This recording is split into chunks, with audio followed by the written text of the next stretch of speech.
Alright. I should be live now. Hello everyone, it's me again, Slapped Mike. And I can't believe I'm back here again, but we are back with Super Danganronpa Another 2. So, Omake Mode recently got updated, because previously there was only like one side story that had been translated, but now just all of them are ready. Lanouche cooked with it. Hello Dylan, welcome to stream. Also, it's just poetic, of course we get Yuki and Sora on the title screen this time. So, basically, I have to re-download like this whole other like version of the game, because obviously it's an updated version, but I don't have my old save file data from back then. But honestly, it doesn't even really matter, because the person who provided this was able to give just the save data that was allowed to go into Omake. Yes, I can't wait. Welcome in, Velvet. I've seen a bit of the side stories, so I'm very excited to see like the rest of them and just react on stream. Ah crap, I forgot my freaking audio was playing. The music was so loud on my end that I could barely hear it. Well, at least I know that my audio is working and the game audio is working. So, obviously we have the e-handbook. Everything is not translated here because they didn't really care. Scared of a certain one, but intrigued with everyone. These characters are pretty good, arguably. Even some of them that I dislike. If some of them, just like yeah, I like a lot of these characters. I think the only one I didn't really care for was like Yuri. So we got all these different side stories. Queen of Despair was the only one that had been out for like a couple years now. But like Funeral Service was just only written before, and it wasn't out. But now we have literally all these different side stories. So, I can't wait to go through all these again. Kanade, I fucking hate her, but I like her better than Yuri Kokoro.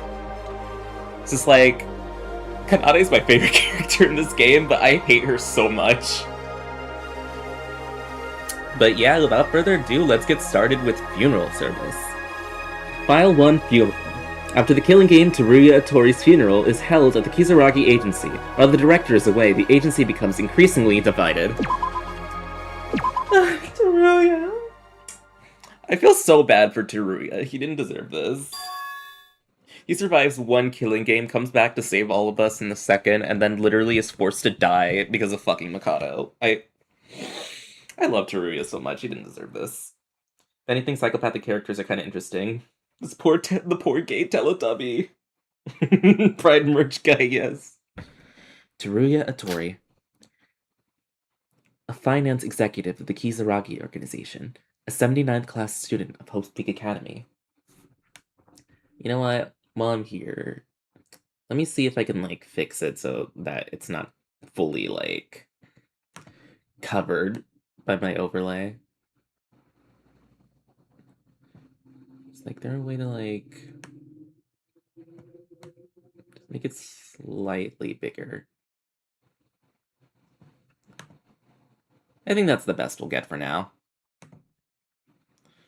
It's kind of hard with this overlay. I hope to get it changed soon, so that way it doesn't feel as obtrusive to text like this.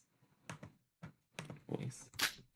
Although he himself never thought he was exceptionally smart, with his innate understanding of business and his mathematical talent, he rose to the position of the ultimate merchant. After enrolling at Hope's Peak Academy and thinking that nothing but success lay ahead of him, he became entangled in unexpected incidents. He came to experience a hell where life and death hang in the balance. Now widely known as the biggest, most terrible, most despair-inducing incident in human history. Yes, because Danganronpa Another One was basically, what if we did a killing game that was supposed to simulate what the actual killing game in Danganronpa 1 is supposed to be? But Monokuma is more psychopathic because that's Rose just fucked up. As an experimental preliminary stage of that event, the killing school life imposed upon the 79th class, Otori survived the hell. No, he had survived. Past tense. Mr. Otori, he really was a pitiful person. I know, right? After sacrificing so much for the organization, for him to end up going like this so meaninglessly? I actually like Mr. Otori quite a bit. It took place immediately following the Utsuroshima incident. After barely managing to apprehend the masterminds, the Kizaragi organization was preparing to return to their own everyday lives once more. Part of that process, they must bid farewell to Otori, an executive of the organization who lost his life in this incident. The funeral of Teruya Otori, attended by most members of the Kizaragi organization and those connected to him.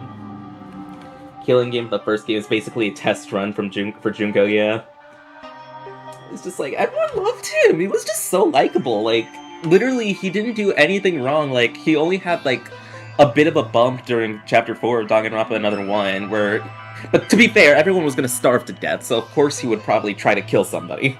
That was understandable. Even Yuki, who we thought was good at the time, was thinking about killing someone. So I can't fault him there.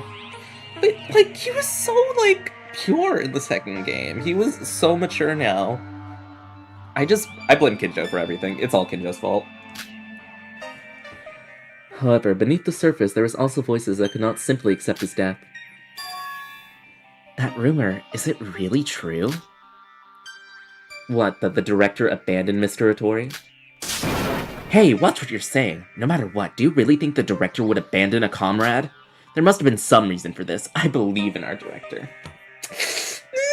I wouldn't trust Kinjo to do anything. He will literally do anything, the most immoral shit, if it means that he gets to take down the criminal he thinks is most evil. He will literally kill all of us if it was for the greater good. I do love his character, grow from where he started out in the first game, yeah. There's more than one argument about this that doesn't sit right. The way the organization operates now is definitely strange. Kinjo, this is why you get crinjo. It is crinjo. The cracks are slowly beginning to spread. Detailed information about the Utsuroshima incident was not disclosed except to executive-level members, but rumors travel fast. Even before the Utsuroshima incident, an unspoken faction already existed within the organization. This incident merely served as the catalyst that widened the cracks that had already been there. I mean, yeah, the organization was already, like, when it was being formed at the end of Danganronpa Another One, you could already tell that Kinjo being in charge, not a good idea. Not a good idea.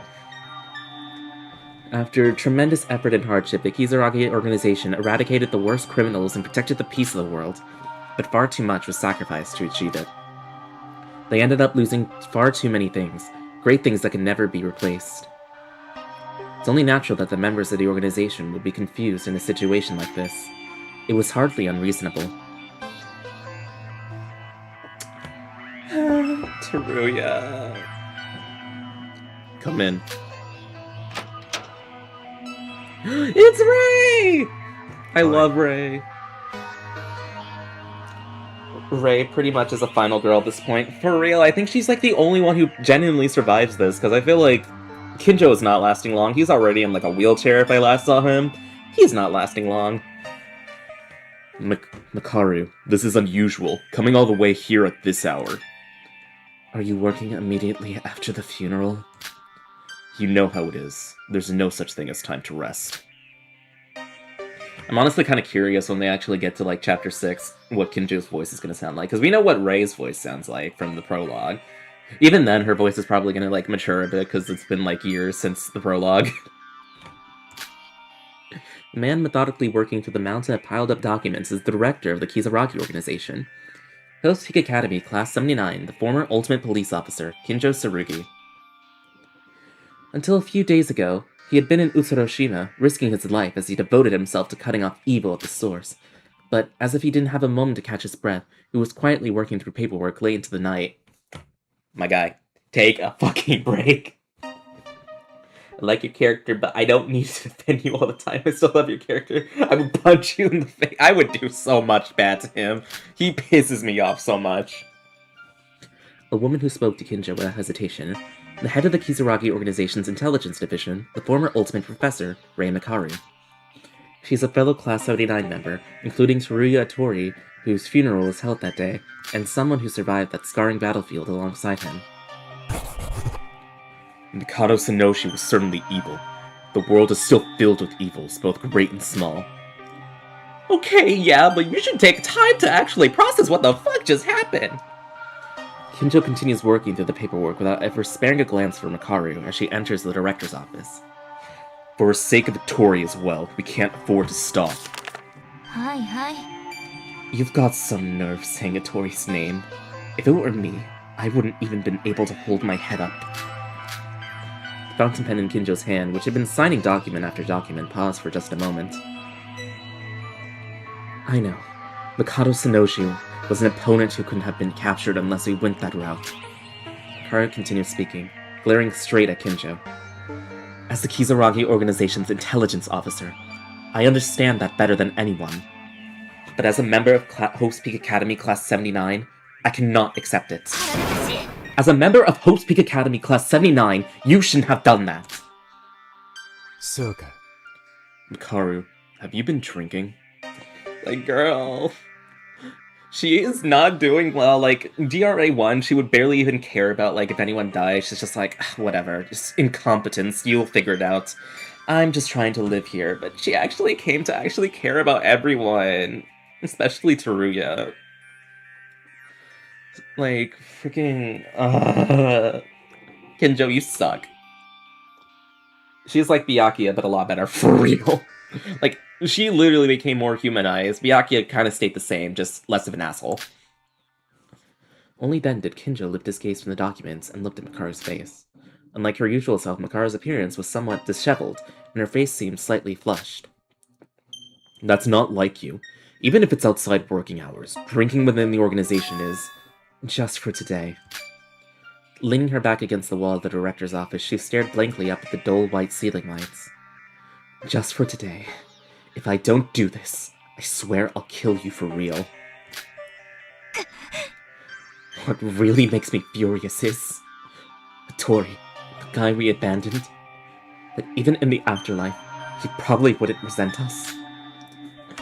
Yeah, because, like, looking back at, like, Teruya's, like, when he died in Chapter 5, but, like, the tape that we saw in Chapter 6, like, he was saying that, like, he should have done this in the ballroom, like, when everyone was, like, starving, and he chose to, like, basically die from the poison. He said that he should have done it to not risk Haru and Satsuki having to sacrifice themselves. So, like, oh my god. You're too pure for this world, Teruya. Oi. That's enough, Makaru. You're not in a good state. You need to go home. That guy. Even if we had tried to protect him, he would have stepped forward and chosen to sacrifice himself anyway. Even if we used him as a disposable pawn, he did it so that we wouldn't have to feel guilty. I said that's enough! Unable to hold back any longer, Kinjo shouted. And he immediately regretted it. He should have kept his composure. Having observed Kinjo up close for so long, Makaru had no hesitation in digging into the vulnerable parts of his heart. Yeah, Tsurugi Kinjo. I came here to tell you this. That Rei Makaru, a member of Hope's Peak Academy's 79th class, no longer exists. The Makaru who had been swaying slightly from the alcohol just moments ago, suddenly shifted to a markedly serious tone. You're the same, aren't you? Didn't Tsurugi Kinjo, a student of the 79th class, disappear a long time ago? That's right. He doesn't exist anymore. Rei Makaru died along with Teruya Tori.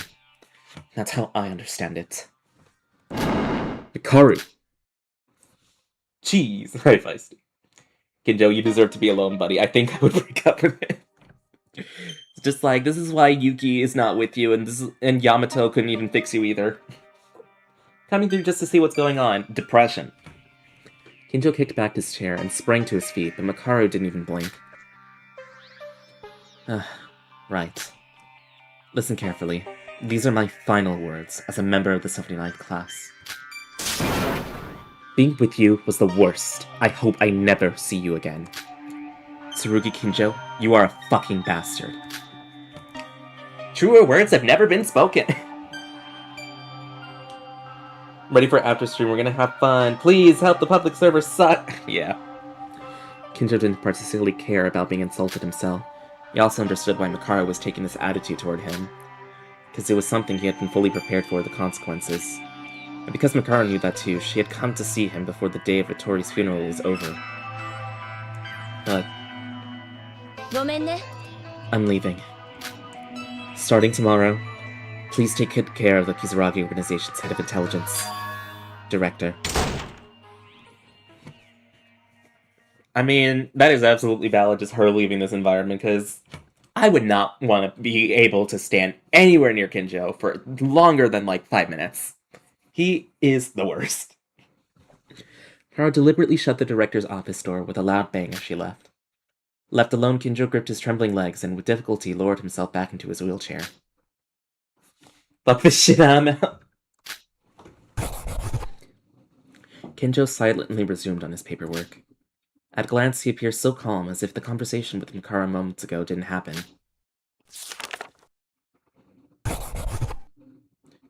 Me working to ignore my problem.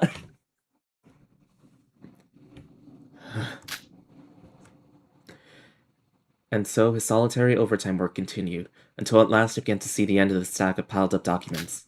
When he glanced at the clock, it had already passed midnight, so far that the day had changed. That's right. Itori's funeral day had come to an end.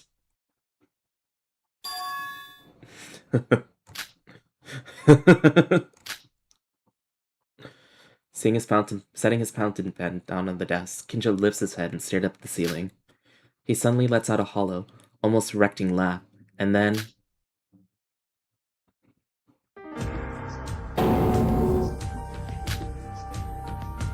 There, he buried his face in his...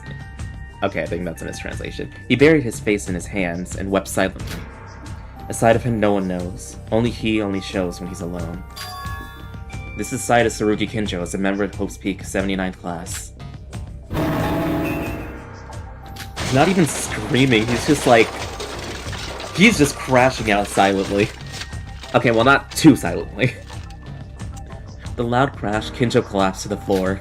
He screamed with his whole body, unable to withstand his emotions. He tumbled out of his wheelchair. The wheelchair's wheels spin uselessly in place, and the neatly arranged documents he had worked so hard on scattered and fluttered through the air. And even so, this silent scream does not cease. What would have even been the right answer? Did he really do the right thing? Was there truly no better way? Tsurugi Kinjo will never be able to escape these endless questions for the rest of his life. No matter how desperately he struggles to become better, the doubts only grow deeper. It's already too late to turn back, and it's a painful burden he has no choice but to bear on his own. That's why he can confide in no one, and screaming without making it even the slightest sound is his only form of resistance. Yamato died after he tried to fix you, and then he regresses to fake you. And then you regress the fake Yuki, use your emotions, and even the real Yuki has nothing to do with you. You pretty much became trans. You have nothing, sir. He has no man. He is all by himself. The next day, the director disappeared without anyone knowing. Administratively, it was processed as a temporary leave of absence, but no one knew for what reason, or where he had gone. Rei Mikaru took on the role of acting director for the time being, but it was hard to say she was the same as before. From that point, the Kizaragi organization was clearly beginning to tilt off balance. And in the not-too-distant future, the Kizaragi organization would face a major turning point because of a certain incident. It was a future that had yet to come, one no one knew. But when that time comes, it is certain that everyone will step forward to leave a record of it. A future that vast and monumental.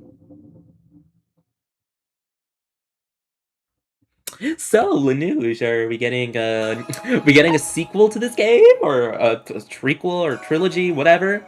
We getting an SDRA or new Danganronpa 3, not V3 because that's 53. Honestly, this is what he deserves. True. Like, I would love to see another. I would love to see another game in this series. Obviously, Lanuge, definitely don't overwork yourself. You already did a lot making this. Like, making the game in general. But, like, if you make a third game, I would love to play it. Anyway, next one! Suspicious Contact. The children of Utsuro struggled to find Utsuro's whereabouts. That day, their search was meaningless, and they were beginning to lose hope, until they received a mysterious call from a mysterious man. Yay, we get more Void! Yippee! And I only really like 2 of them. Become a king, Nikkei. That was what my father always told me when I was young. This is one of the voids I don't really care for. I don't really care for Nikkei. They seem like the chillest members of the cast, even though they got involved with the killing game and accomplice masterminds and done killing. I know, right? When I was young, our family was an ordinary middle-class family of 3. Nothing particularly special about us. My father overcame his background and became a major figure in the political world, through ability alone, and as a result, he'd fallen into an extreme elitist ideology. Perhaps because of that, my father always said to me, "Stand at the top, trample others and climb higher." To me as a child, the concept of power didn't really resonate, but since I didn't particularly want to rebel against my parents, I accepted and followed my father as he was. However, my father's power did not last long. Whether it was corruption or a private life scandal, I don't remember clearly, but for some reason my father's power fell apart. Overnight, my father was treated like a criminal and vanished without a trace. My mother and I were unable to find out where he had gone. It was something I only learned later when I had grown up, but apparently it had been a mix of misunderstanding and false accusations caused by a malicious news article. It took so long for the truth to come to light that, by then, no one remembered anything about my father anymore, nor did anyone care. I didn't understand it at the time, but I think they called it guilt by association. No, he's pretty much like reverse Haru like the second cast, and the second game is like a dark reflection of the first cast mirroring the game. Yeah. That is definitely how this like ended up. I didn't understand it at the time, but I think this is what they call guilt by association. My mother and I, who had done nothing wrong, ended up suffering all kinds of contempt and harassment simply because we were the family of a corrupt politician. As a result, my mother, who had quietly trusted my father and supported him, eventually became bedridden from extreme stress. Well, that's just depressing. Okay, not to be mean, but... Nikkei, what kind of shirt is that? True or false? Neither. Listen carefully. Mom is going on a trip far away for a little while. Mom, where are you going? With your condition like that? Don't go! Don't disappear like Dad did! Don't worry, I'll be back soon. Dad will come back soon too. Right now, he's just gone for a little while. To clear up people's misunderstandings. When exactly is soon? I can't say for certain, but... just like Dad said, if our Nikkei becomes a king and becomes someone who stands out no matter where in the world he is, Mom will come back by then, so... become a king, Nikkei.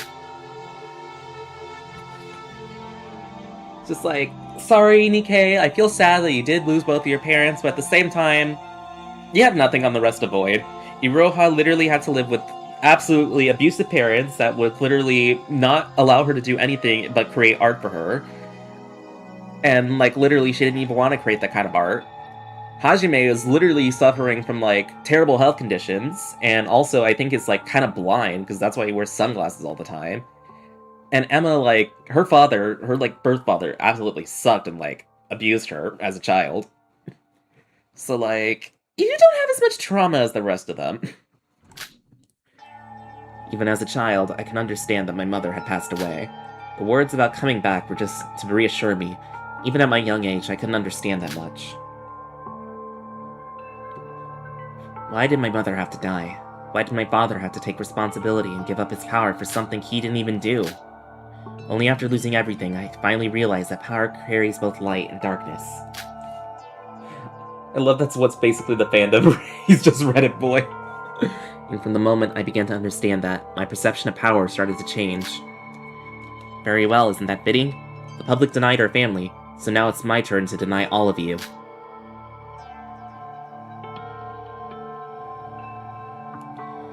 Thus, after my mother's death, I let go of everything and became a journalist. And just like what had happened to my family in the past, began to falsely accuse others and bring them down. Ironically, these actions elevated my reputation, and by bringing others down, I gradually began to draw closer to the throne. I mean, hate on Kanade all you want, but honestly, she was kind of clocking Nikkei in Chapter 3. Like, fake news, like, literally so toxic.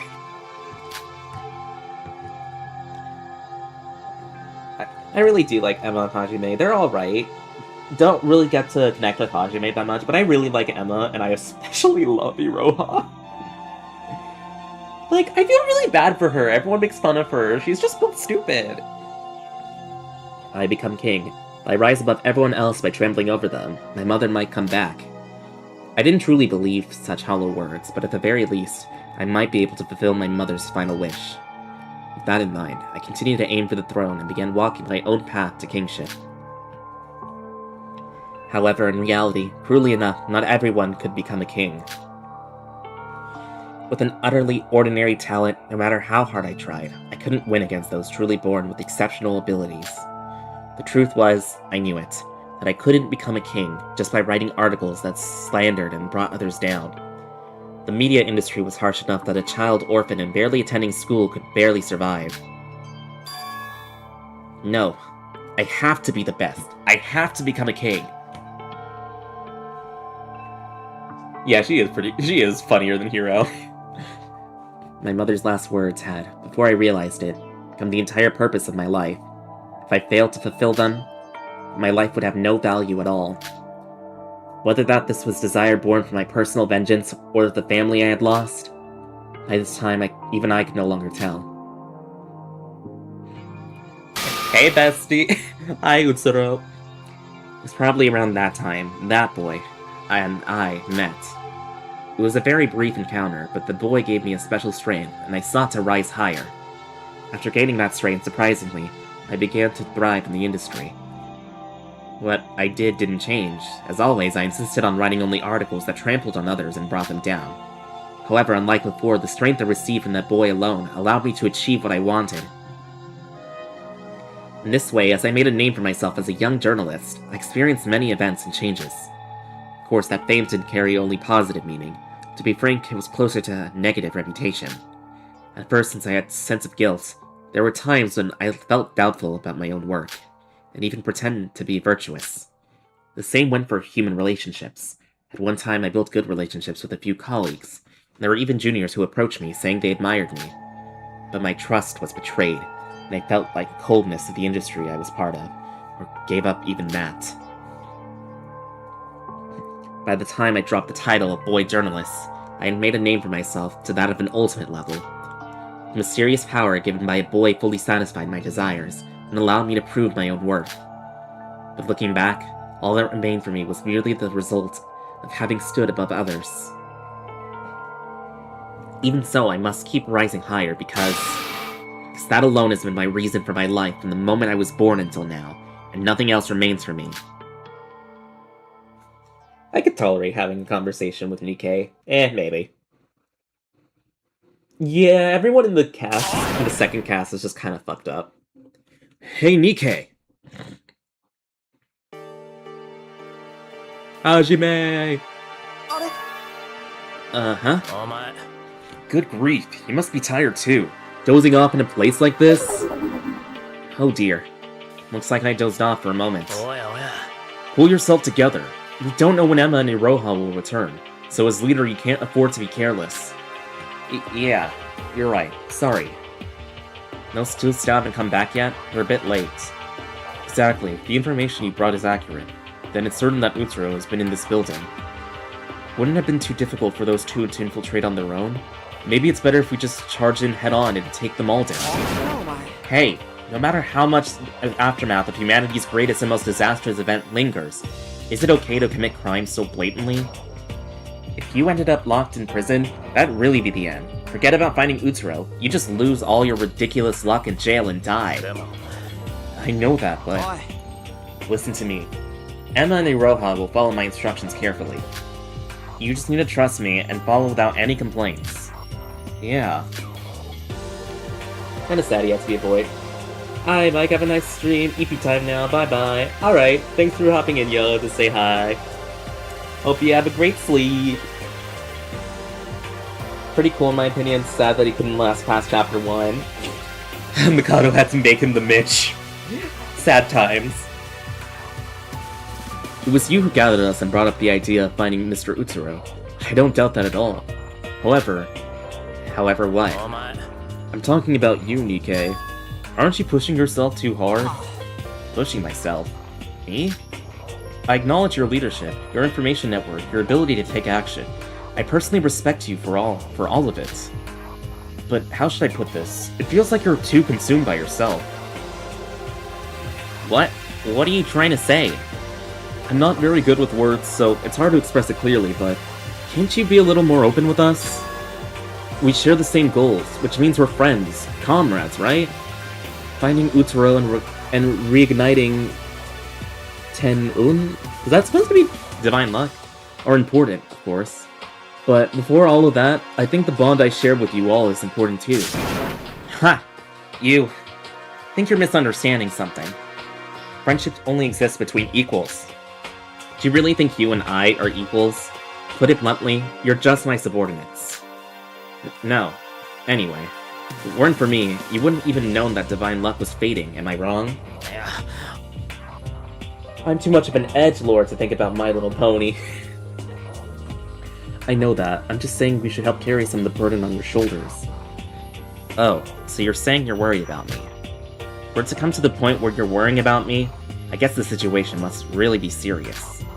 Are you really gonna be okay? Is there anything we can help with? Shut up! Just gather information according to my orders. That's how you help me.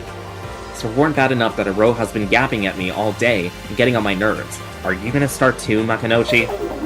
No, yeah, okay. Let's drop this. I guess I just hit a nerve. By the way, why are they so late? Don't tell me they got caught. Hey, look over there! Is it our girls? It's our girlies! Ah yes, the iconic Iroha cry. We failed. I guess we failed. Emma, Iroha! Hey, you guys! Oh my, Ike, Hajime. Hurry, run, we failed. I'm so sorry!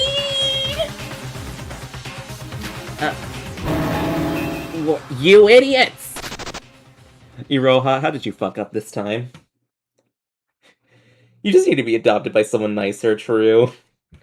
The four men and women fled all at once, barely managing to shake off the security guards chasing after them.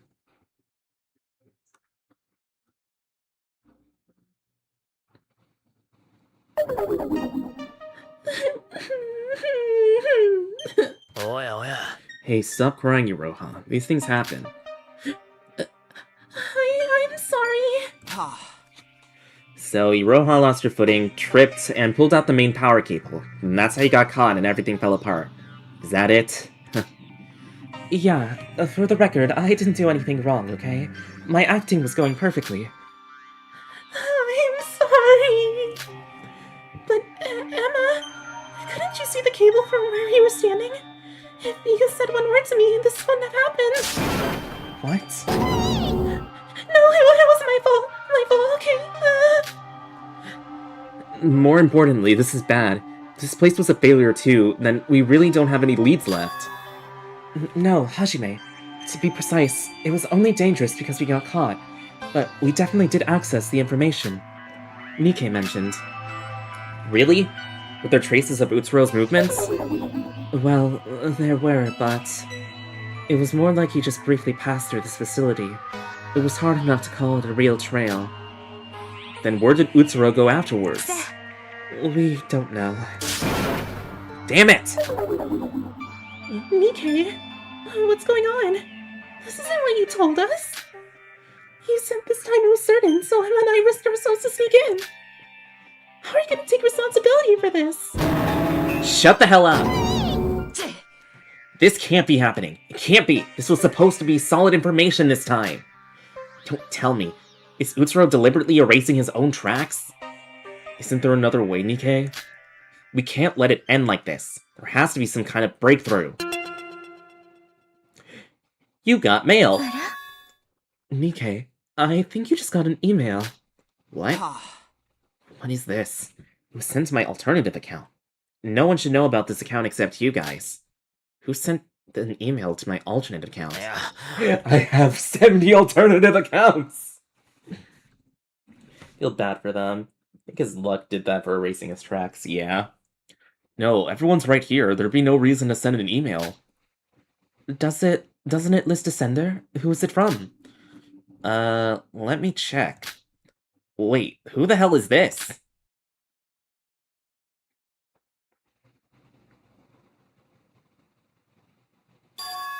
Mikado Sonoji? And that's how Mikado found Void, or at least the AI version, because the real Mikado, he's dead. Yeah, Shobai got him first.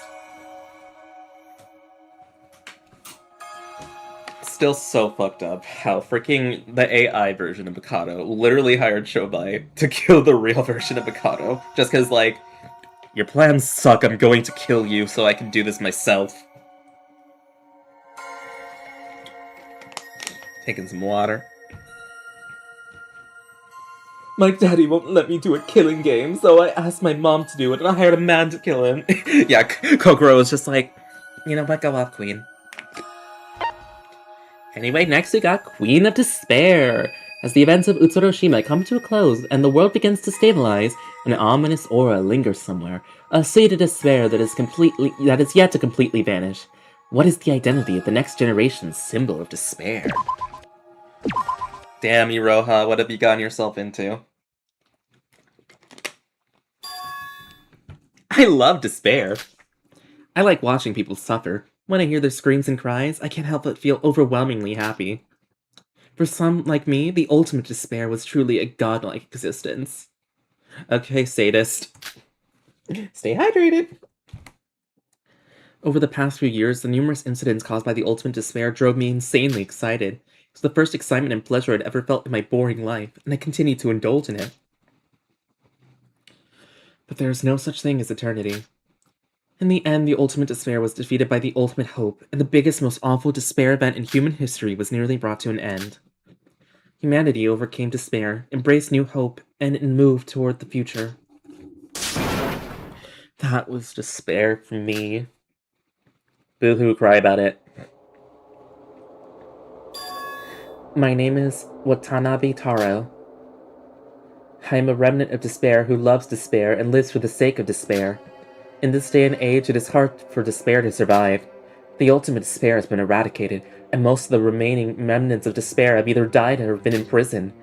Recently, as the world had regained hope, the judicial system has been fully restored, and not only those bastards from the organization, but also the government dogs are roaming around again.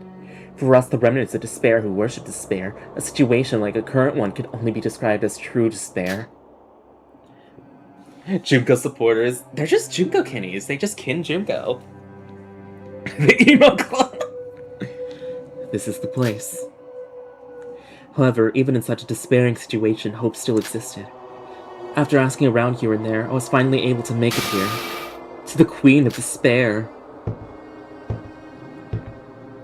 3 blocks northwest from the dump site, past the broken payphone, then 15 steps toward the church.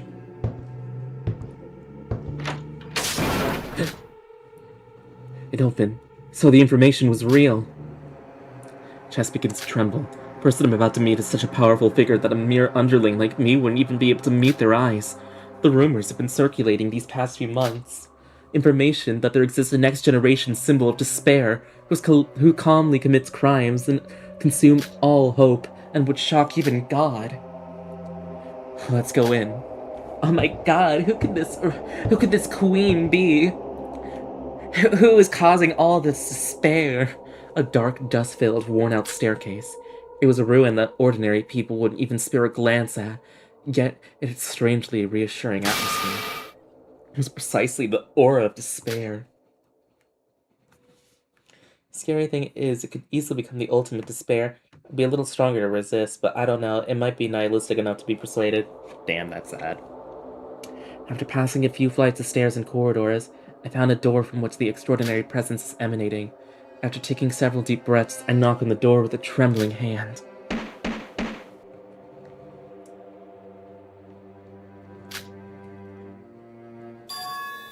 Come in.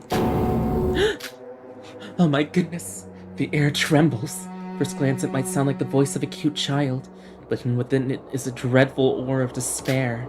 Just by hearing the voice, I can tell that it had come to the right place. Clutching my chest as pounds madly with any sign of stopping. Soon carefully, very carefully, I open the door. Sayori... Compared to the outside, the inside of the door was in better condition than I expected. Dust from the ruins still drifted through the air, but in this room alone, there was no time to worry about something like that. An overwhelming pressure filling the small room to the brim. In the moment that person entered my field of vision, I had no choice but to be overwhelmed.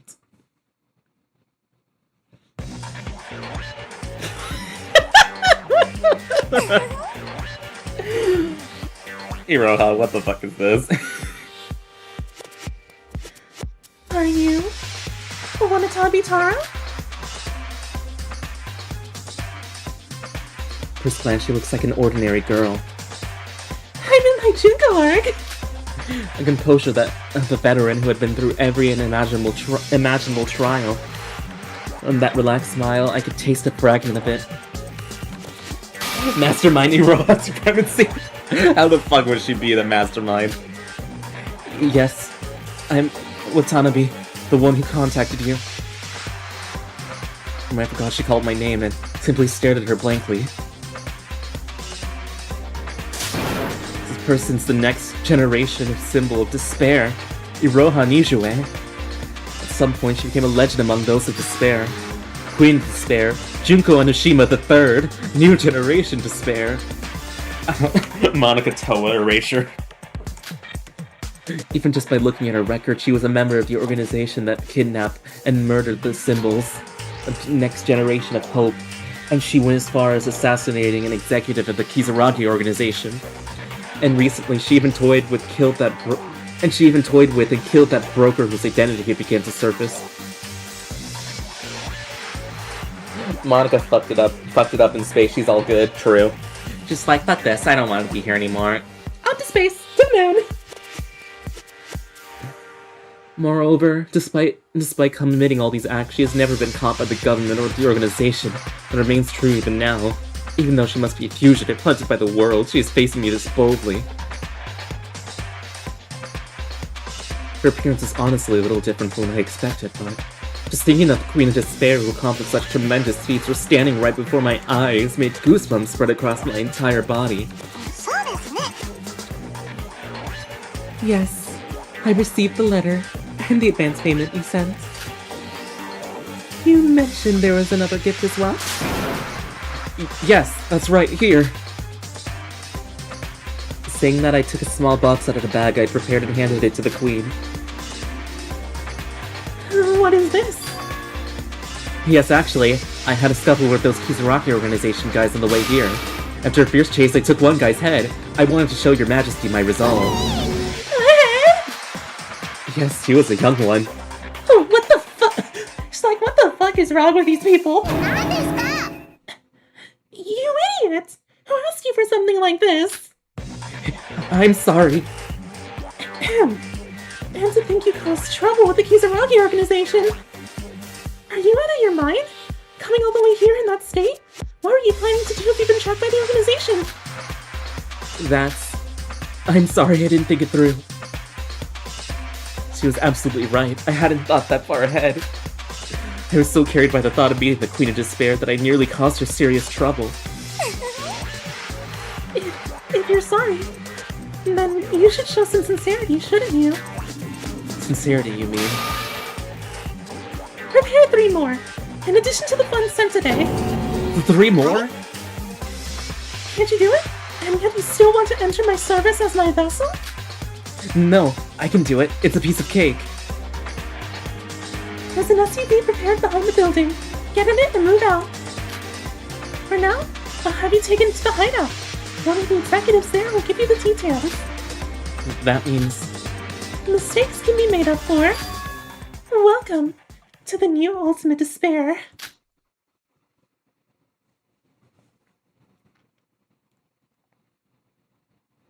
I did it. In this blink world where hope devours despair, I finally met the mother of despair and became a child of despair. Hard life I've endured until now is over. Only today, at last, I have become a member of the new Ultimate Despair. Shobai!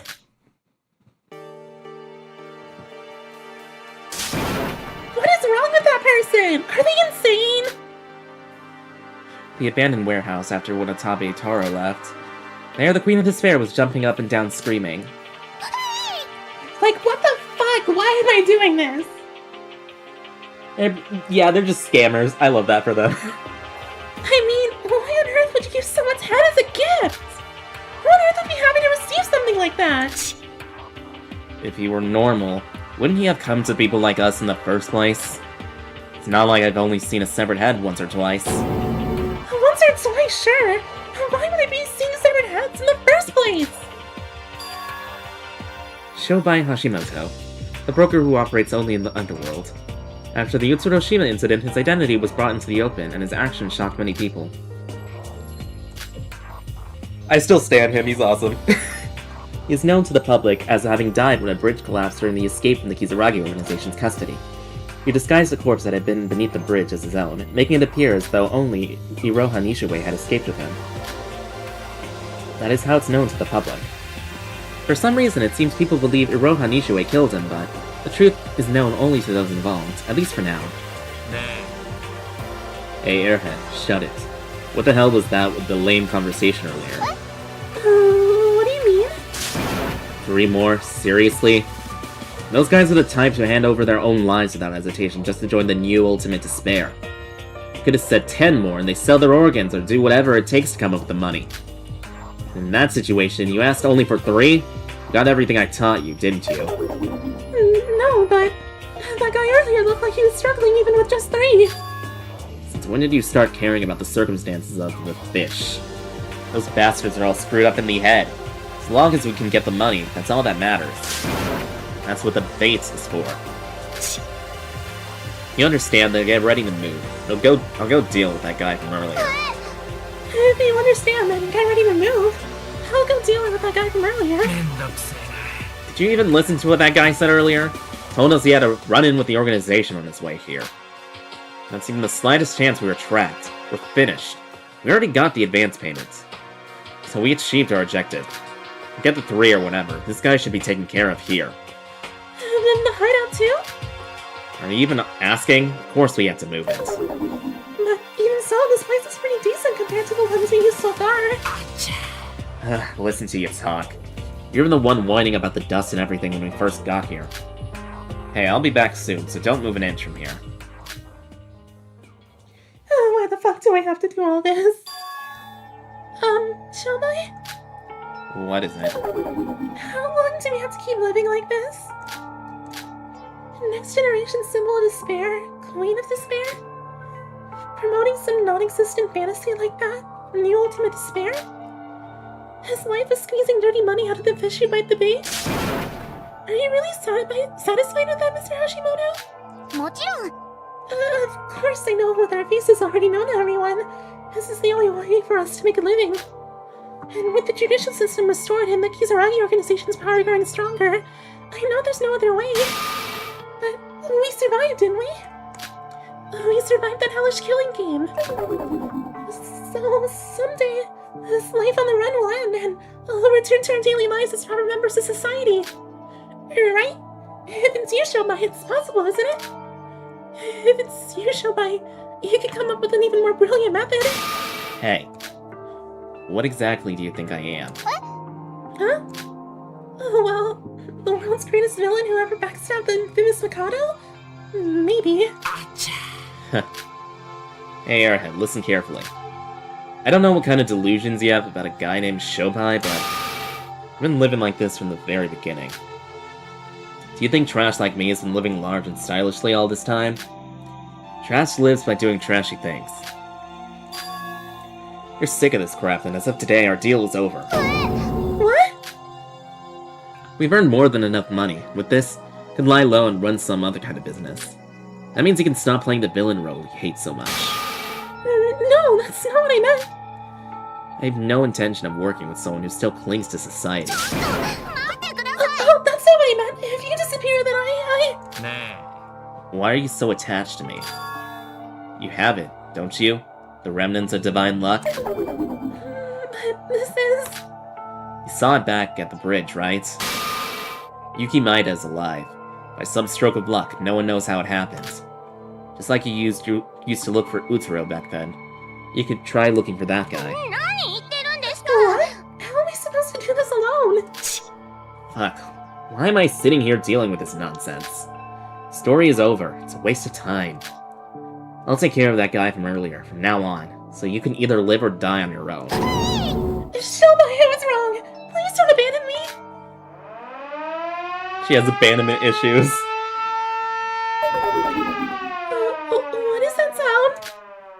Damn. It's a crap that bastard dragged along with him earlier. Agents from the organization. Judging by the volume of the sound, it's already too late to get to the SUV. Shouldn't have wasted time with you, damn it. Oh no, what do we do? What do we do now? What do you mean, what do we do?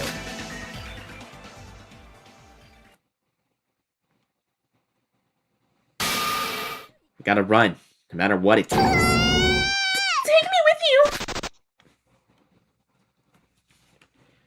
Literally, it's just like, Aroha, you just needed somebody to adopt you, and you got freaking Trashimoto. I love Shobai, but he is such a real king, for real. Sickening tale of sickening bastards. To get straight to the conclusion of this short anecdote, the two of them somehow managed to escape. However, because of this incident, it seems their trail became quite long, and even for Shobai, there were many restrictions. Or whether a deal was made with Aroha again, no one knows. The Queen of Despair continued to make appearances from time to time after that, together with henchmen in suits wearing crow masks.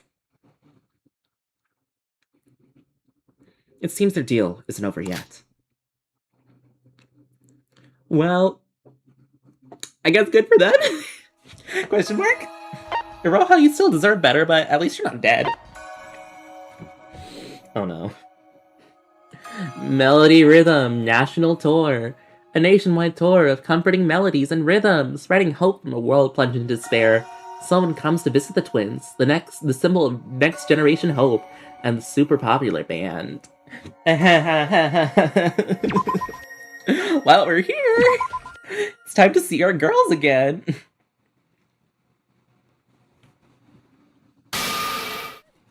Alright, everyone, let's go!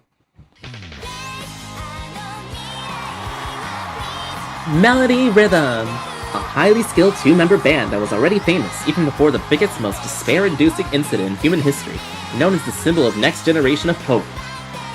Protect Hibiki! Girl's so happy here! She did not deserve anything that happened in this game. I feel so bad for her! Fucking Kanade over there!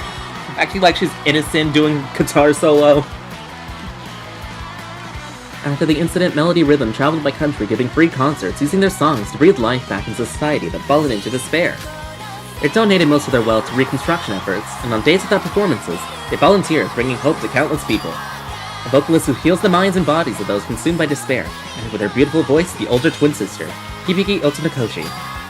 Always supporting her sister and shaping the melody with her charming guitar sound, the younger twin, Kanade Otonakoshi. So now the two of them traveled all across the country, spreading hope to people in their own unique way. Even though they're fucking messed up, I would have loved to see one of their concerts. They seem fun. That was La La La, pretty sweet. Thank you! Thank you so much for all your support.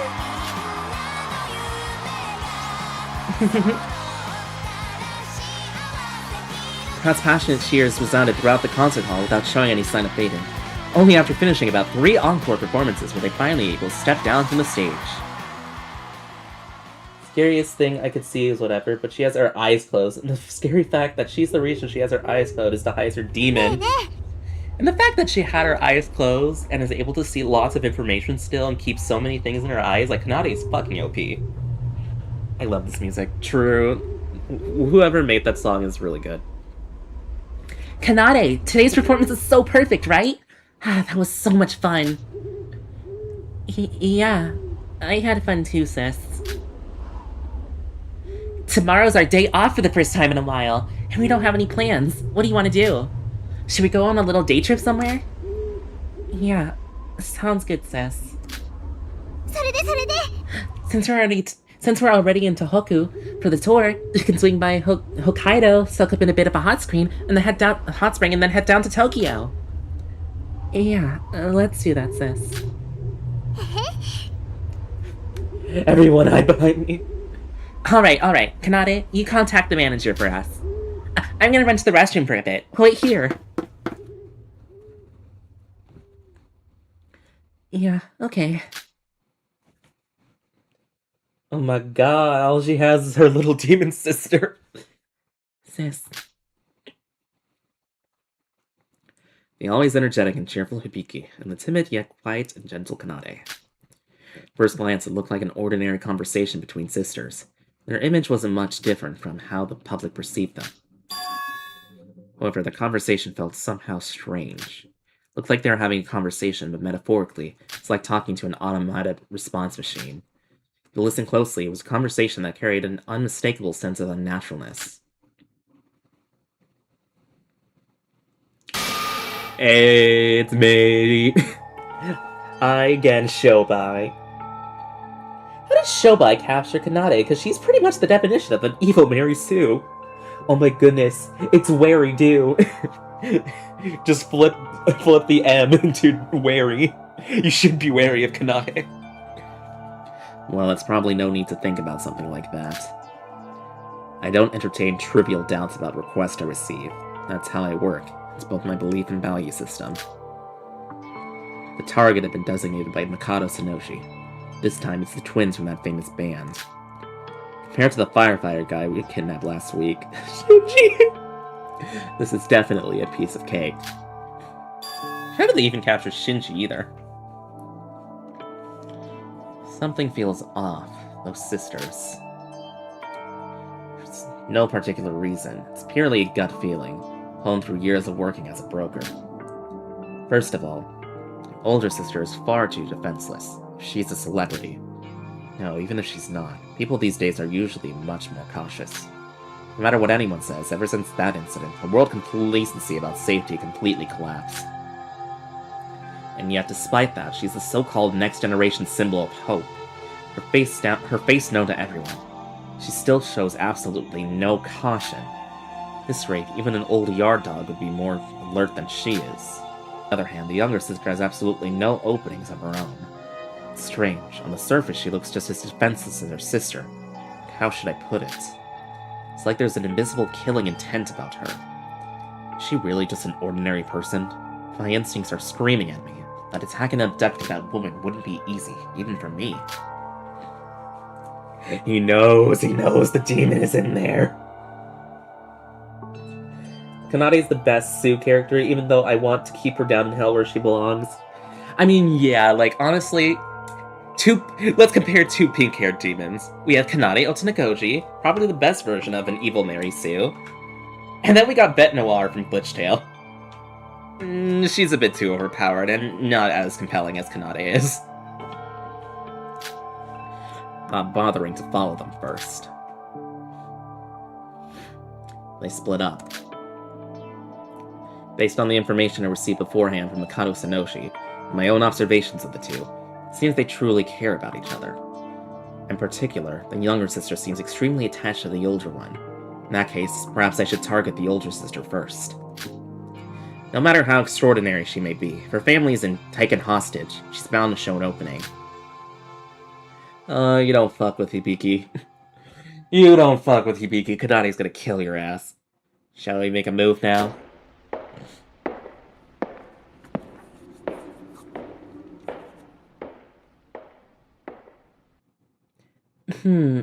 That felt refreshing. More importantly, this short is hilarious. I should go show it to Kanade. Then, Oh my goodness, she's on TikTok. no! Leave her alone! Keep quiet. You make a scene, I'll cut you. Told you to be quiet. I'm not saying it twice. After finishing the grueling performance, the older sister's relieved expression twisted in an instant. The older sister, paralyzed with fear, seemed so shocked that she couldn't even think about screaming. Not even me saying a word. Just as I expected, this is far too easy. Get that younger sister of yours and tell her to come to the bathroom. Huh? Do it unless you want to die. Kanade? Are you going after Kanade too? Sir, what's your goal? I can give you as much money as you want, just please, not Kanade. I hold no grudge. This is just business. Give you 5 seconds. Open your phone and send an email or make a call. You know text messaging exists, Robai. What the? Oh no, not this. Kanade is the type of character to do 4D chess. True. In an instant, the atmosphere changed. Twin sister had been talking to me just moments ago when completely limped, as if her Bluetooth connection had been cut. Bluetooth connected. Power on.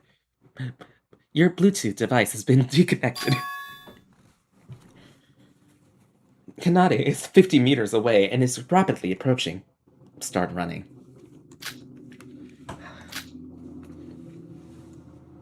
What the hell is this?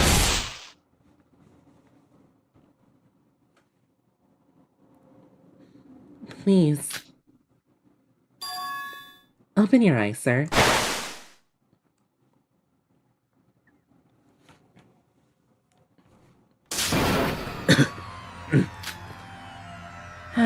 So you finally come to your senses, huh? You are.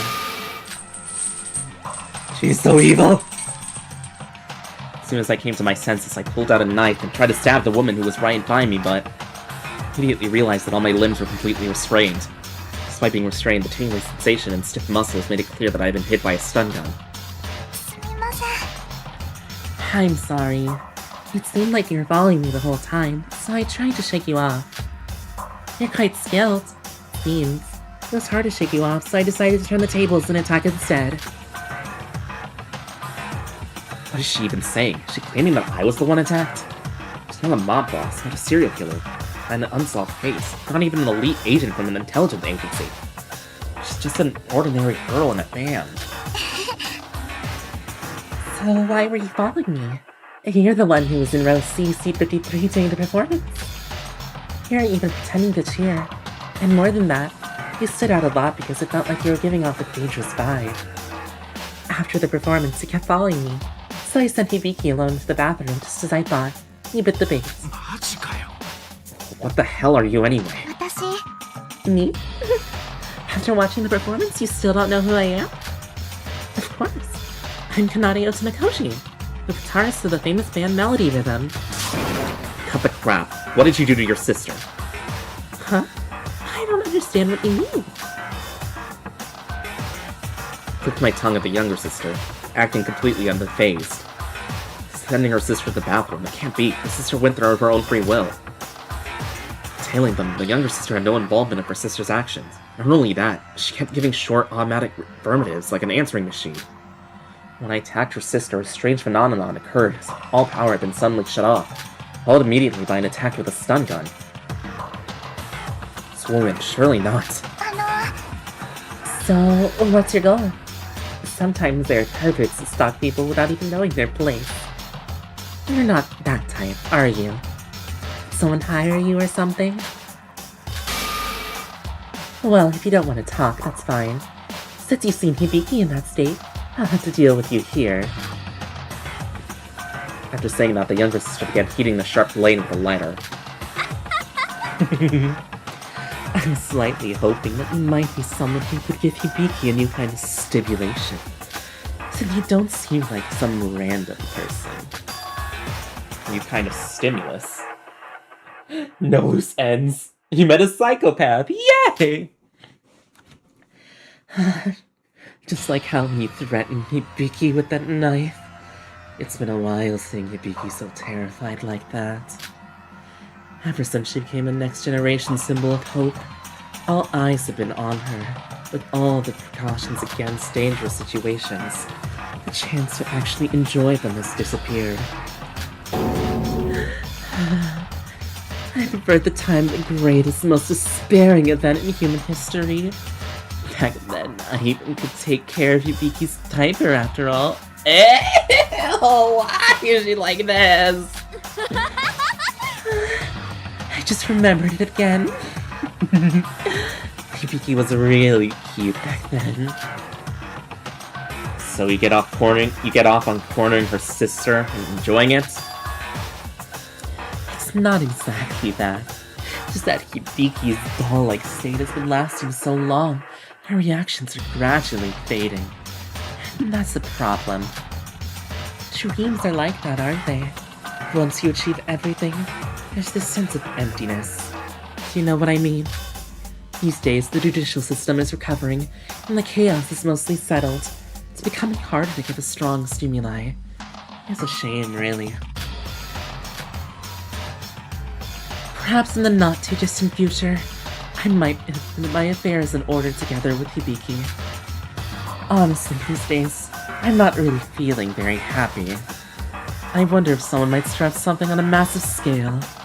Would be more willing to help, you know. He is a fucking psychopath. Funny thing is, these killing games would never have happened if Kanade killed Shobai. Yeah. It's my mistake. This woman was far more dangerous than I had thought. She wasn't someone to take lightly. I don't understand the principle behind it. This woman has turned her own sister into something like a doll and is controlling her. It's hard to believe, but it was the truth. Did Mikado Sadoshi knew? Did he keep a secret despite me knowing? No, that can't be it. There's nothing Mikado Sonoshi would gain by blindsiding me with something like this.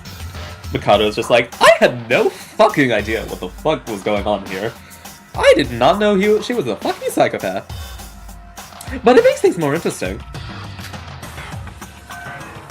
It was simply that this woman had been insane without anyone noticing. Thanks to this woman, who had grown talkative because she thought she was going to kill me anyway, the breakthrough finally presented itself. Hey, before you kill me, do you mind if I have a moment? What is it? What you just said. Hearing that gave me confidence. Maybe I could give it to you, the stimulation you want. それが何? I'm not really interested. I don't think someone like you is capable of doing anything all that impressive. No, listen. It may be a short story. From what I've observed about you, I'm sure it'd be something that catches your interest. Then I suppose I'll hear you out. Go ahead. Speak.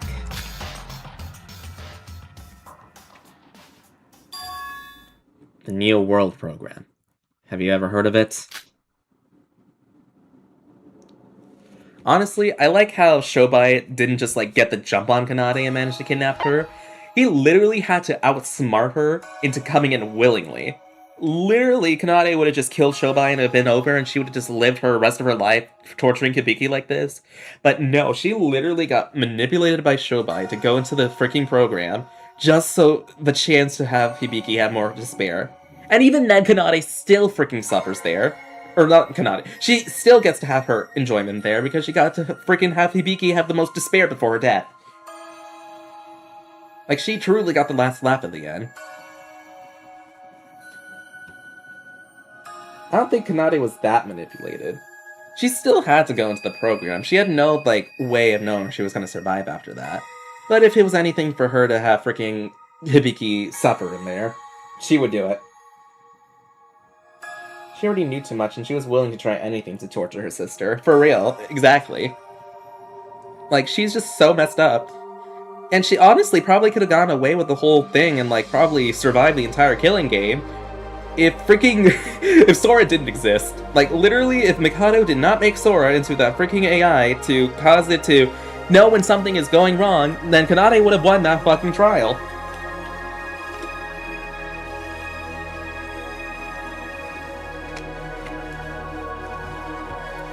Anyways, next one! An organization from another world. Tsurugi Kinjo will establish an organization with his classmates to combat the remnants of despair. She has a strong bond with his colleagues, and formed through the tough times they endured together. While their days are hard but fulfilling, Tsurugi Kinjo begins to sense of a lingering problem. It's Kisaragi! I love him! 何を考えてるんだ? What are you even thinking about so deeply? Deputy Director?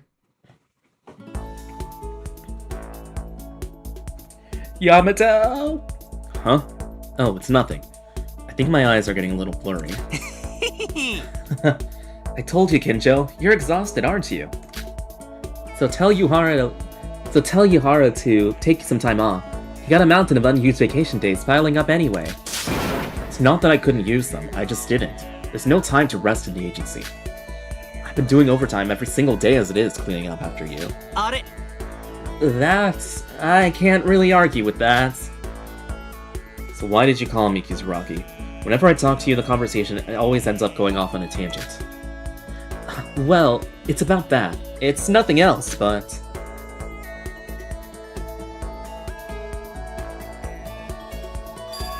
What? A company trip? Yeah, more precisely, it's only for the executives for the 79th graduating class. At that point, it might be closer to a reunion, I guess. Oi. You know, have you even thought about how the agency is supposed to function if all 16 of us are gone? Nah, it'll work out somehow. Things like that always do. More than that, I think we deserve to have a little more fun. Do you remember the last time all of us gathered together? Have fun. Honestly. So I'm asking a favor, Kinjo. Could you go around and ask the others one by one if there's anywhere they'd like to go? Why do I have to do that? Please?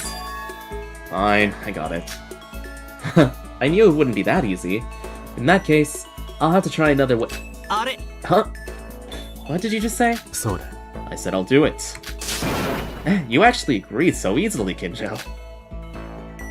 You were just gonna keep pestering me until I agreed anyway, weren't you? If that's the case, it's more efficient to just get it over with and get back to work. Kinjo, you...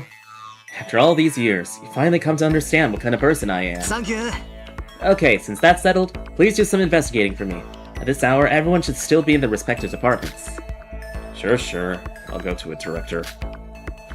What the life could have been if Kinjo... What life could have been if the freaking, like, disaster didn't happen? Freaking Utsuro.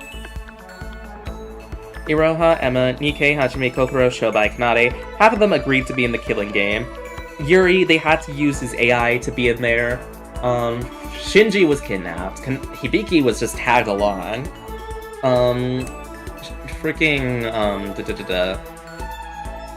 Yuriko was kidnapped. Sora was an AI created for this. Mikado was Mikado. And, Yuki... Poor Yuki. Tsurugi has a weakness for cute gay boys, for real. Truth, I already knew the reason Kizuragi was making me do this investigation. Kizuragi had been dead set on getting me to take a break for weeks now. Of course, the reunion of the 79 class had meeting, but he probably already wanted to make me slow down every day by having me do this investigation.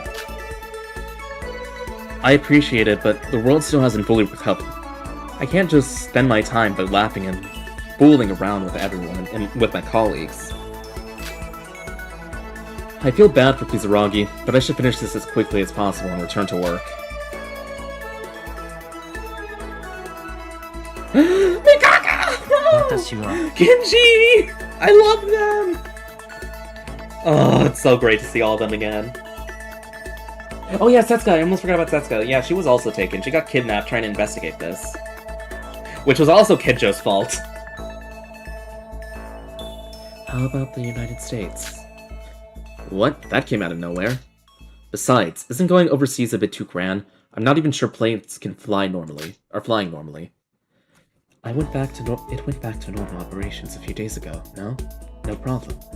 So how about Haneda Airport? Nanda. Why the United States? Is there a reason for it? Kinjo, don't listen to Uehara. He just wants to visit the casinos in Las Vegas, that's all. Oi. Seeing Mikako actually happy and not dead inside because of what they freaking did to her in the killing game. That's not it. Yes, I wanted to see the St. Patrick's Cathedral. Well, let's go with that. Kurokawa, what about you? 私は As for me... Oi. Hold on, why are you in the HR department? You were so naturally there, I almost glossed over つい it. うっかり Huh? Well, right. I came to get a list of interviews from Yuhara. なんでもない。 Nope, I actually just came to slack off.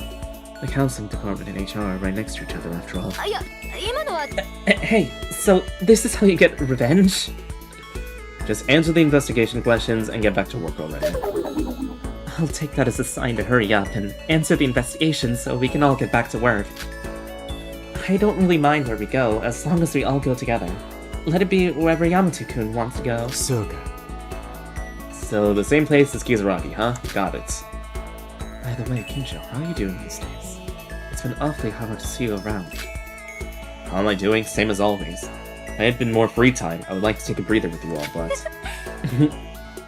Maybe that's why Yamato-kun planned the company trip in the first place.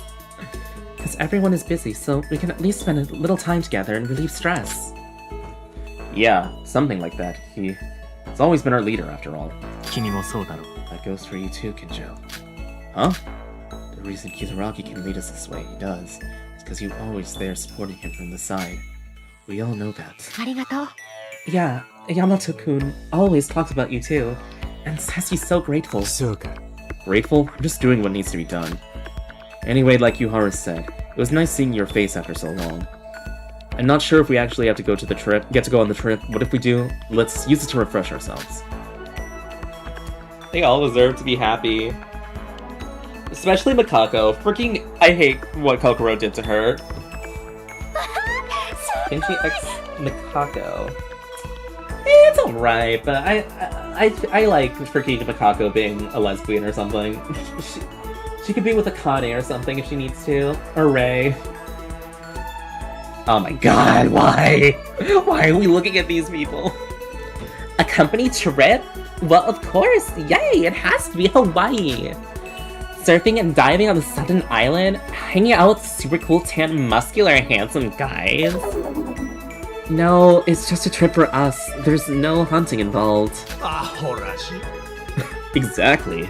We already have a super cool, tan, muscular, handsome guy right here. Me, Mitsuhiro Higa. 本当に殺されたいわけ？ Higa, before I decide to kill you, would you please never say something that disgusting again?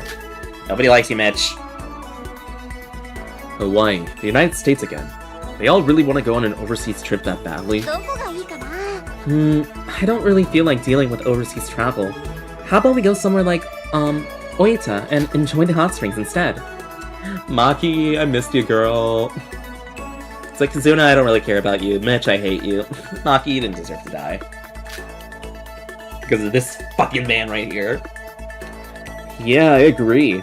Traveled overseas like crazy during my playing days, so I'm pretty sick of it. You dreamless sponge. Kenjo, you know what I mean, right? Hawaii. Hawaii. おい。 It's Kizaragi who makes the final decision. I'm just gathering opinions. By the way, Maki, Higa, are you two getting ready to deploy? Was there an operation today? No operation, just standby duty. Things have gotten pretty peaceful lately, so we spend a lot of time waiting around. それよりも、 That's right, Kinjo. Tell these two off. They always come over to my desk complaining they've been bored and just loaf around. What are you talking about? You're the one who calls us over because you're bored, Tamori.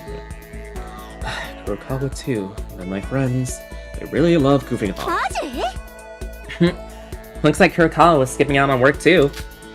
But yeah, Maki's right. Things are peaceful. The administrative departments are always swamped, but for us, there's no incident. We end up pretty idle. ほら。 We're better off when things are quiet and uneventful, Kinjo. As the former police officer, you know that, don't you? そうか。 Well, you're not wrong. Kyoka, unlike you guys, I'm super busy, so why don't you start heading out? See, I'm getting another call already. Wow, you jerk. Did you think no one would notice you're trying to score points with Kinjo so you can go to Hawaii? 殺すぞ！ Shut up, Higa, I'll kill you. うるせえ。 Do it, queen! Kill her! Kill him! Kazuna, I feel like she's kind of an interesting character. In my opinion, she's a bitch and she was wrong about how to treat her friends, but she's an interesting character. She is, but also she's fake as fuck. I was still mad at her in Chapter 2, how she wanted to kill Yuki and then also try to kill Akane. But at the same time, knowing what we know now, it probably would have saved us all. But still, I hate her. You're so loud. Anyway, it was Hawaii and Oita, right? I've confirmed that. Okay, good, we can leave Mitch. I don't want to look at him. My babies! I love these two! Oh, I'm gonna cry. I miss these two. Kyoko, you would have been the glue if you survived. Haru, Satsu, Ski! You idiot, Kabazing! Obviously, we should go to the mountains! You're the idiot! Of course we should go to the beach! So which one is it? I don't have time now. Stop fighting and decide quickly. Kabazing just wants to go see girls in their swimsuits, doesn't he? You pervert, libido monster! No, that's not it. I mean, well, lately I've gotten into fishing, so sea fishing. What kind of fishing nonsense is that? Quit talking crap and just go climb a mountain! 私 You said last time that you wanted to build your stamina more, right? I'm choosing the mountains for your sake, Kabazing. What? You remembered that, Hironami? If you're gonna say that, I gotta say something too. It's embarrassing to admit, but it's not other girls I want to go to the beach with. It's you. What did you say? Don't make me say it twice. I want to see you in your swimsuit. Kabazing. Hironami. I love them. I love them so much. They deserve to live! Oi. Hey. Kabazing! I'm just starting to get pissed off. Alright, then let's do this. It's been a while. We'll settle it with a match. The winner gets to choose where we go. Oh, you're challenging me to a match? It certainly has been a while. Bring it on, anytime. And we'll settle it with the game from last time. If I win, then we go to the beach. If you win, we go to the mountains. Kinjo, you wait right here. I'll win this time no matter. And I'll win this in no time and be right back. I'm the one who's going to win. Kinjo, you just wait for me. I love that. My children. Toshikawa Hironami. As for my preferred destination, I don't particularly have one. Nori! Oh my god, I love her! And Kakeru too, he's cool. I miss them. She got one of the worst deaths in Danganronpa another. I felt so bad when I saw her body. Silly clown girl, he loves you for you. A company trip? Yeah, it's true. We've been pretty busy lately. Maybe it'd be nice to go on a trip somewhere and blow off some steam. Get refreshed. But if all 16 of us are away, wouldn't that cause some disruption to our work? To be honest, we're already pretty busy as it is. I do want to go though. 仕方ない Right. Maybe not as much for the field division, but for the administrative division, it's always hell. You two really are the only hope of the entire 79th class. What are you talking about? No, Nori's right. You must be busy, so just tell us if there's somewhere you'd like to go. We won't take up much of your time. そうですか Somewhere I want to go. How about it, Anori? There are a few places that come to mind. I'm fine with anywhere. As long as I'm with everyone, I'm sure it'll be fun no matter where we go. いいぞ Nori, I was thinking the exact same. Actually, me too. Nori's baby! Just so you know, the candidates so far is Las Vegas, wherever Yamato-kun wants to go, Hawaii, Otia, and no particular preference. Ooh, why does it sound like there's a lot of strange options in here? They all sound like they'd be fun. By the way, Kinjo, where do you want to go? Huh? Me? You're part of the 79th class too, Kinjo. Of course we should hear your opinion as well. Haven't really thought about it.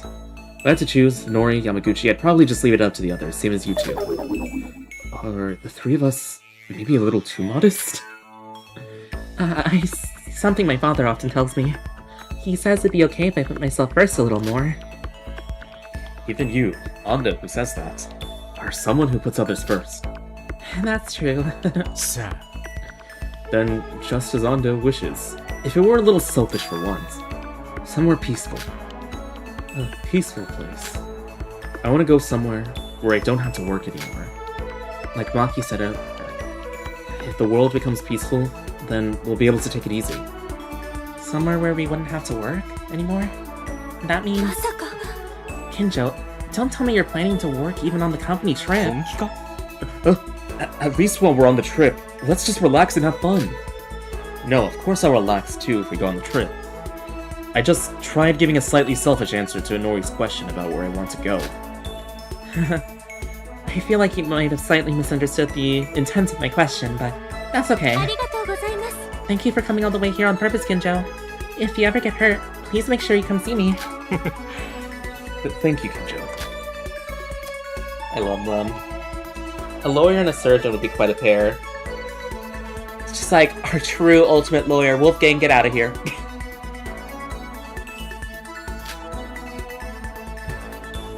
Since Satori and Makaru are absent due to work, I'll just ask them separately later. Can't even see Teruya. Let's see the ones that are left.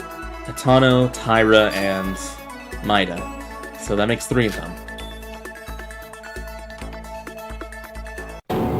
Hi, girl. Oh, God. Akane! 大丈夫？ What's wrong with your face, girl?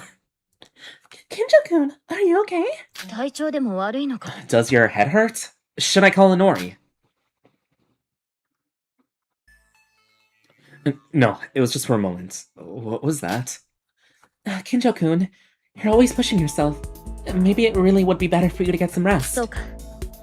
In that case, maybe this company trip was a good decision after all. I hope it helps heal everyone, both body and mind. Right, that's so like you, Kizuragi-kun. We should prepare something too. I still miss Akane. I know she's better as Sora now, but like... Akane, I still love her! Tyra, your face. Huh? What about my face? Did I get something on it? No, maybe it's my imagination. さ So then, is there anywhere you two would like to で go? も Even if you put it that way... Yeah, actually, Yame-chan and I already went on a trip together not long ago. あそうか Oh, that's right. Was it Osaka? Did you have a good trip? あ Yeah, it was fun. It's a little embarrassing, but I haven't really traveled much before. Kane guided me through various places, so I was able to really enjoy myself. Akane and Hatano, my favorite lesbians. It's just like... I love these two, but they're such doomed Yuri. At least Sora and Yuriko. Even though... Yuriko, you need to find your wife! Back when I worked as a traveling maid, I went on a lot of different places. No, only within the country. Oh, now that I think about it, I've hardly ever been abroad either. Maybe going overseas this time wouldn't be such a bad idea. Do you know any foreign languages, Tyra? No. Sounds like it turned to a trip where we just trail along behind Yuhara and Mikara the whole time.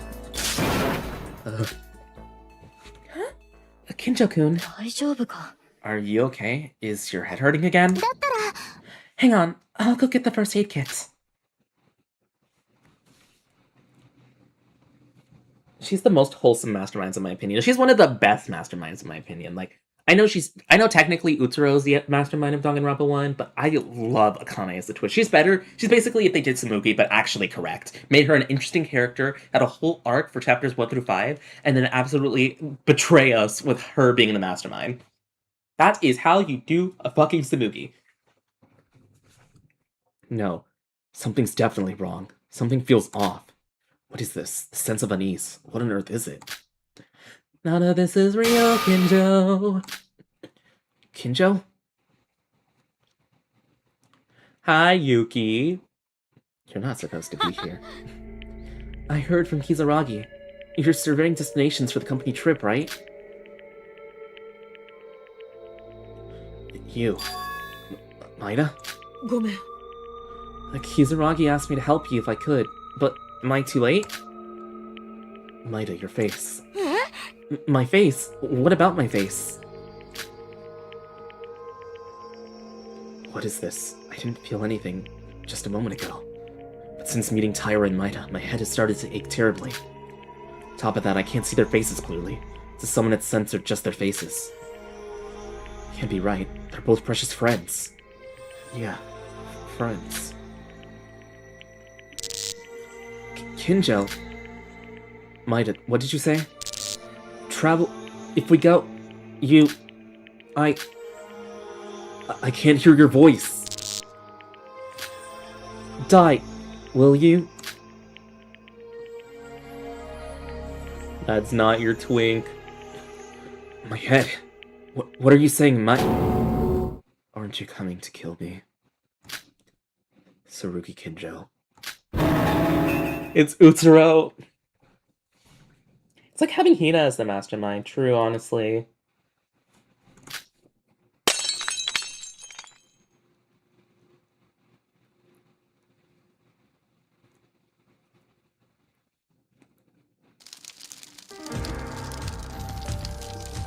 This whole time it was just in your head, Kinjo.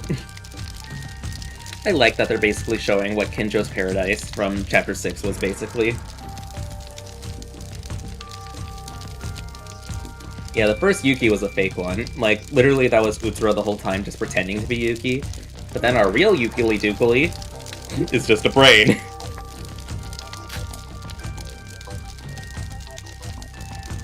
Remained silent in that spot without saying a single word. Not the slightest movement. It almost looked like as he was waiting for me to speak. Kizaragi? What should I do? You've grown quite weak since I last saw you, Kinjo. Are you lacking in judgment now that you have to ask me something like that? But Yare yare. Kinjo, your ideals collapsed long ago. You can tell just by looking at this broken utopia, can't you? Your ideals are grand, flawless, and twisted. Not even the Neo World program, nor any supercomputer you could bring, would be able to realize your utopia. You want to eradicate evil, yet you yourself wield evil. That contradiction. You want to live happily with everyone from the 79th class, yet no matter what, you can't forgive Utsuro and Akane Taira. That contradiction. Your ideals are riddled with contradictions, so of course errors are bound to occur. I know that my ideals are filled with contradictions, that I'm hardly worrying having ideals at all. That's right, no one can create your utopia for you. But you can seize reality, dark and bleak though it may be, a reality that only you can create. Go, Kinjo. You already made your decision anyway. You know you can't stop, and you know you can't turn back. In that case, the only thing left is to face forward and keep moving. Go and bring that day to its conclusion.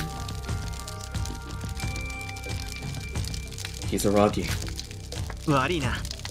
Makes me wonder what happened to now a real Yuki, basically, because I know Utsuro uses his left to ruin that poor boy's life and take his identity. Probably stolen a lot from a girl from Akane to take. Yeah. Sorry, it's all I can ever say to you. That day, back at the collapsing laboratory, if only I had been able to say something different.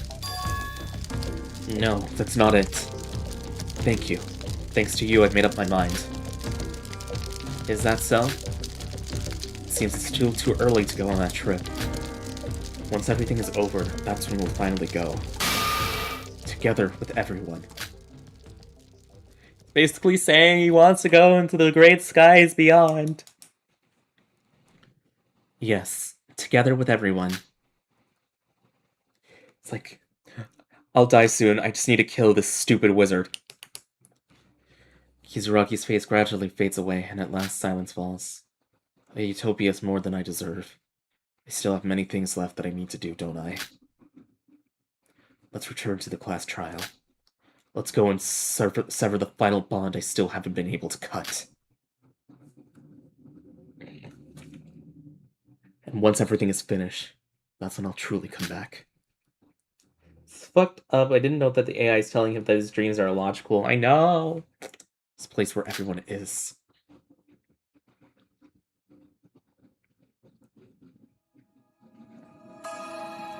It's like, damn, I feel bad for Kinjo there. I still hate him, but that's so, like, horrible that literally he can't even accept his utopia because of just how wrong it is for him to want to be with all the people that died, but doesn't want to be with Akane and Utsuro, even though he did like them.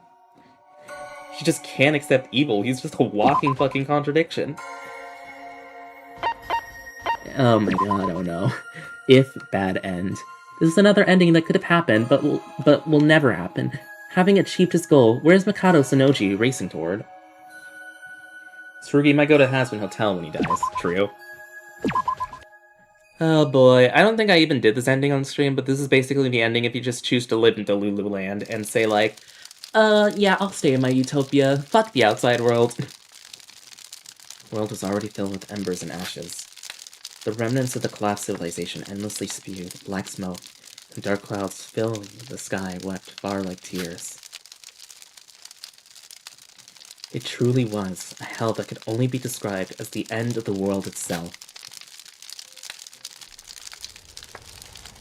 Fuck you, Mikado! Wow, what a sight. Does this mean Japan is finished too? いかがでしょうか What do you think, Hashimoto-kun? It took just a week to wipe out an entire country. Not a bad time for a time attack. Wouldn't you say? What the fuck have I done? Still, even now, I can truly appreciate just how incredible Utaro-sama is. Divine luck. His power is truly difficult to control. A power that produces results without process. In this, no calculation can ever apply. It's pure abnormality. Honestly, it's astonishing that such a mundane and boring person held this power for so many years. If it weren't for that level of restraint, they surely have gone insane within a year. You've been talking a lot. Mikado Sadoshi. Oh, you're still calling me by that name? Having broken free from my limits of an alter ego and gained a body, I no longer need to use that foolish father's name. Now that the world cleanup is finished, the plan will move on to the next stage anyway. So I suppose I'll need a new name. Do you have any good suggestions for a name, Hashimoto-kun? Nah. Mikado secretly wanted to be a girl. OMG, let's go, trans rights. We have trans rights and now we have trans wrongs. Why are you asking me that? You can just decide for yourself. Well, aren't we business partners in a close relationship? It's only natural to ask your partner's opinion. Then how about a name like this? お見事 Sora. Doesn't that fit perfectly into my new form? You don't fucking mess with Shobai with that name. You don't mess with Shobai with that. He does not take kindly to using her name. What's wrong? You don't like that? Ah, I see now that you mention it, Hashimoto-kun. You did think quite highly of Sora, didn't you? I never did. つまんねえです You're not very honest, are you? Alright, let's call it a rest for today, and starting tomorrow we'll go finish off the other countries. Which country is the closest from here? Was it Korea? Hey, Kato Sonochi. Huh. Let me ask you a question. Why are you letting me live? 悪いけどさ Your plan has already succeeded. Now that you obtained divine luck and a body, you shouldn't need any more helpers. Even after gaining a body, why do you keep taking me along?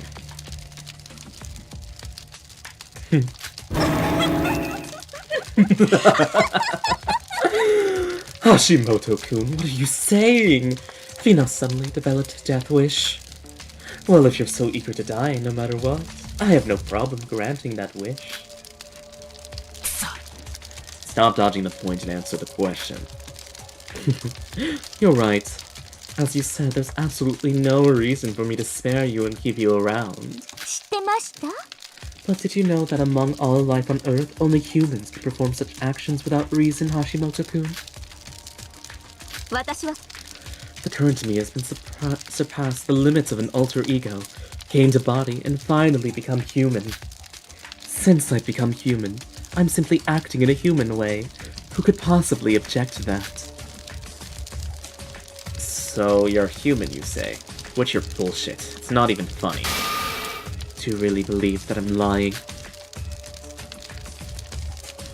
Shobai his daddy. いかがでしょうか Oh my god, don't make him touch you. Ew. Can you feel it? The beating of his heart? The warmth of the skin? If this isn't human, then what is it? Nah. Are you going to retire that body? To be honest, I haven't had a physical body for long, so everything still feels unfamiliar. In the end, there's no choice but to live in reality as a human and gradually adapt and become accustomed. I've come to realize that humans are truly inconvenient and inferior creatures, but it's for the sake of obtaining a body. This much is nothing. So the reason you're keeping me alive is that I'm like experimental material for adapting as a human. No, I already told you. There's no particular reason. As you said, I'm lucky, and I have a body. Even without Hashimoto, I can adapt as a human without much difficulty. If you keep asking why, it's simply because it's much more fun this way. I see. It's because it's fun. It's because it's much more fun when Hashimoto-kun is around. How should I put it? I'll never get tired of you. No matter what the people will say, you played a big part in helping me get this far. Personally, among humans I've seen, you're the second highest rated after Utsuro. I'm confident of that. You already know this too, right? As long as I want you, there's nothing you could do to escape from me. So, I'm sorry, Hashimoto-kun, but you'll have to keep following me. That is until I grow tired of you as a human. Like, good thing we fucking stopped.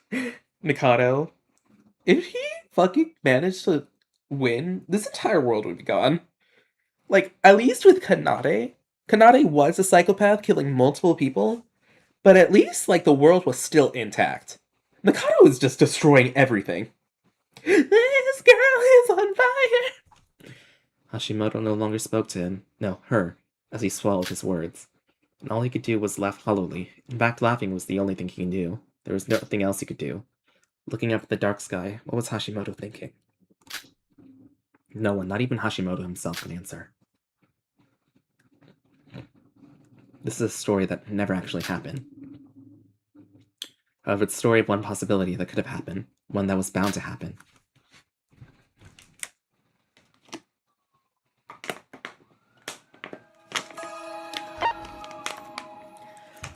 It's just like, Shobai, you would have been a fool to have this be the ending you wanted. At least with the other ending, you're just living your life how you usually have. Just you have Iroha with you. But here, what's the point of money? What's the point of you as a broker anymore? There is nothing going on anymore. Everything is getting fucking destroyed. What is the purpose? Eureka! Oh my god. I guess I recall this version Mikado saw, and now technically she did transition, yeah? White-haired magical girl. After the Yutsuroshima incident, Yoriko Kabuya returned to her daily life. Rumors were circulating that when in danger, a white-haired magical girl would save you. On hearing these stories, she went to look for her. She wants her wife back. I miss you, Yoriko! Girlie, you're the best. Best girl. Thank you so much, Dr. Kabuya. Thanks to you, Doctor, I was able to regain my everyday life. Don't thank me. All I did was listen to your story. Overcoming the wounds of the heart was entirely your own strength, so you don't need to thank me. Even so, if you hadn't listened to me, Doctor, I don't think I could have ever stood up again. Thank you, Doctor, thank you. Yuriko, you're the beacon of hope here. Yuriko Kabuya. Back when she was a student, she pretended to be an older and worked as a hostess. However, she had a natural talent of listening to other stories. After humanity's greatest and most devastating tragedy, she used her talent to listen to the stories of many people.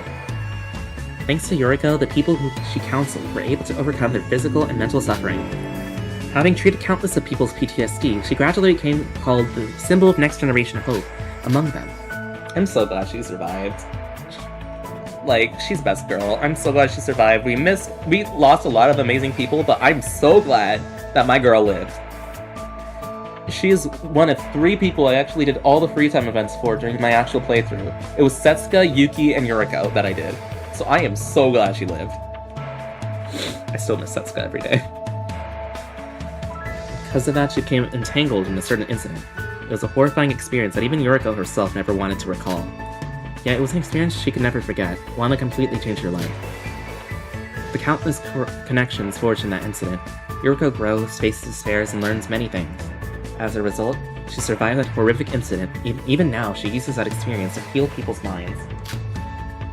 Very sad. She's basically one of the normal people I've ever met, but I'm so grateful for the fact that she's alive. She was kidnapped all because of her relation to her boss's kid. I know, right? By the way, Doctor, have you been facing any difficulties or troubles lately? Difficulties? Well, for me, every day is the same. That kind of thing shouldn't happen, but If you ever find yourself in trouble, try asking the white-haired magical girl for help.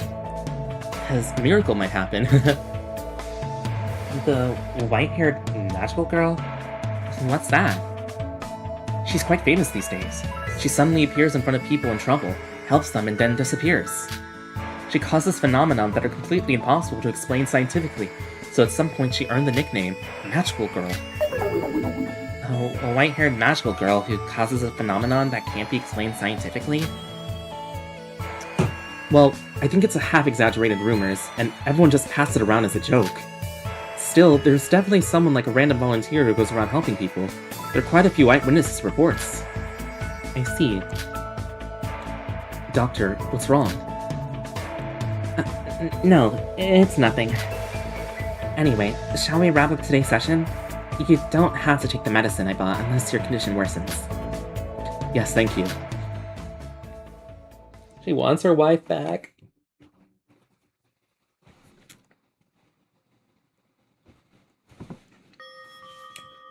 Sora and Yuki fusion, I guess that would be a magical girl, true. Today's scheduled appointment is over. I'm exhausted. As soon as the session ended, Yuriko immediately switched to off mode and flopped onto the office sofa without even turning on the lights. Even just the number of people seeking counseling from her, the symbol of next generation hope, was dozens a day. She had never once thought it was a hassle, but even for her, the workload was overwhelming. Yuriko's smartphone vibrated, signaling an upcoming message. Yuriko rolled over half-heartedly, fumbled out to pick her smartphone, and checked the screen.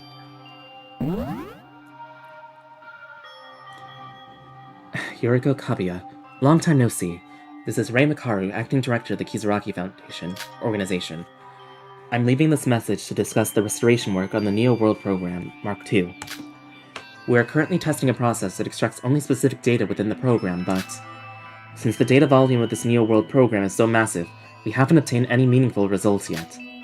However, since the basic design direction is being established, we'll mobilize this information team personnel and make a little more effort, so that we can inform you of positive results as soon as possible. Thanks, Ray. Thanks for keeping my girl in check. I choose to believe Yuki and Sora basically fused. Honestly, that's what I think, honestly. Because, like, obviously Yuki's brain got in there, so Yuki's definitely in there, but I feel like part of, like, Sora is in there, too. Like, she can't just be all gone.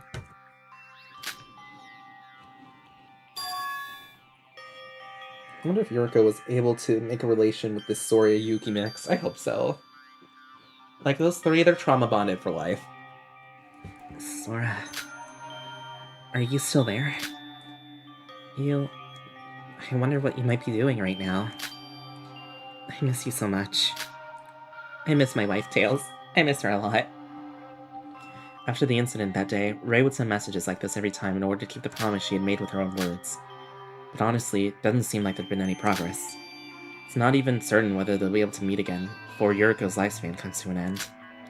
That's why Yuriko tried not to hold on to hope and deliberately buried herself in her work in an effort to forget, but as expected, there was no way she could easily forget. It wasn't only Sora. After that incident that day, Kabuya gained many things, but at the same time, she also lost many things. Her precious friends either couldn't make it out of the reality, or they disappeared from sight. As for the others, they were criminals and not even worth dealing with. She couldn't feel at ease with this organization either. That's why although Yuriko received a scouting offer from the Kizuraki organization, she turned it down and returned to her current position. You could say Yuriko's own PTSD. She survived the horrific murder school trip, but in the aftermath left Yuriko with deep feelings of loss and lasting scars. The reason Yuriko continued with counseling was because, while treating her patient's wounds, she also wanted to heal her own. Therapist who needs therapy. It was then suddenly something she had during a counseling session just moments earlier flashed through Yuriko's mind. The white-haired magician girl. Yuriko immediately logged onto social media and began searching for related information. I wouldn't be surprised if the character turned non-binary because they had no idea anymore. True. A friend of mine was kidnapped by the remnants of despair, but a white-haired magical girl saved them. For some reason, the despair's guns misfired. A lost child was crying, and the white-haired magical girl made a balloon out of thin air as a gift and helped find the child's parents. The roads were severely jammed because of heavy snowfall, but when the white-haired magical girl appeared, the snow all melted as by magic. This is real magic.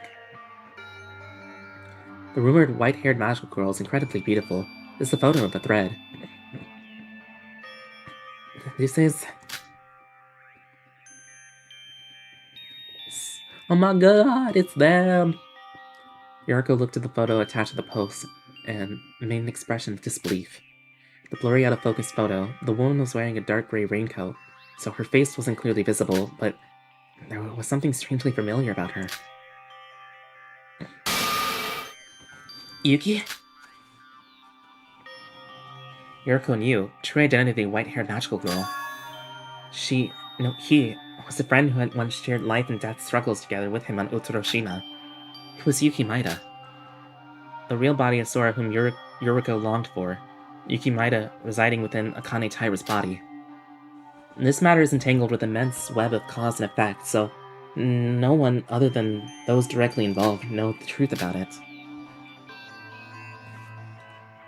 Luck is just pretty much magic, yeah.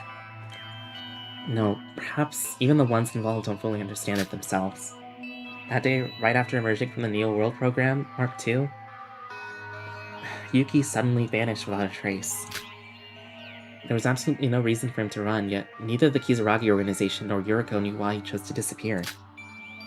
According to Rei, he showed himself only once after that, when Shobai Hashimoto and Iroha Nijue escaped, but after that, no one saw Yuki again. But now of all times, in a place like this? Yuriko's heart began to race. What had happened to Yuki, and why was he wielding a power so close to divine luck? The very power Sora had once said she would take responsibility for. Perhaps it wasn't even certain whether the one who fled back then was truly Maeda. Not a single thing was clear. Even so, it was certain that the woman in the photo was someone connected to Yuriko. If she could meet him, he might finally be able to untangle the knot that had been tightened in her heart since that incident. Even aside from that, Yuki was a precious friend to Yuriko. There was no way she wouldn't want to see the comrade who had overcome hardships together with him and return to reality. It's just like, please, Yuki, just come back. Sora, Yuki, come back. Hello? Ah, it's you, my patient. I'm sorry, but could we reschedule tomorrow's appointment? Yes, something suddenly came up.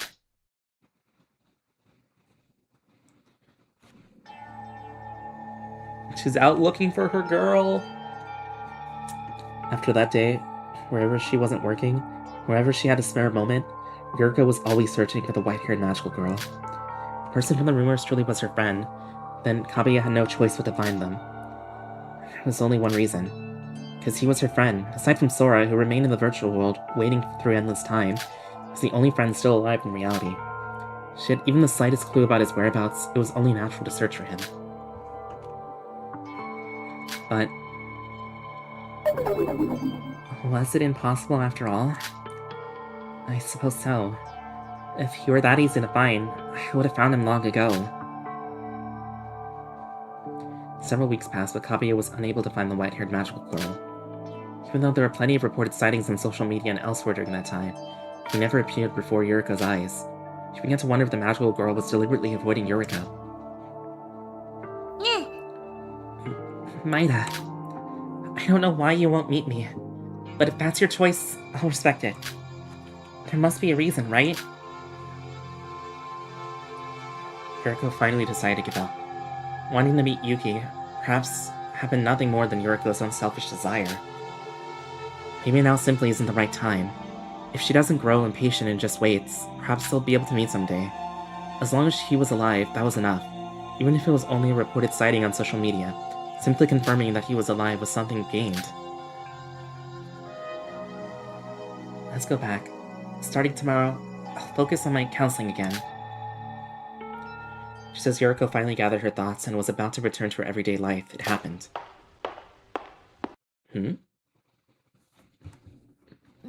何よ。 What? Who are you people?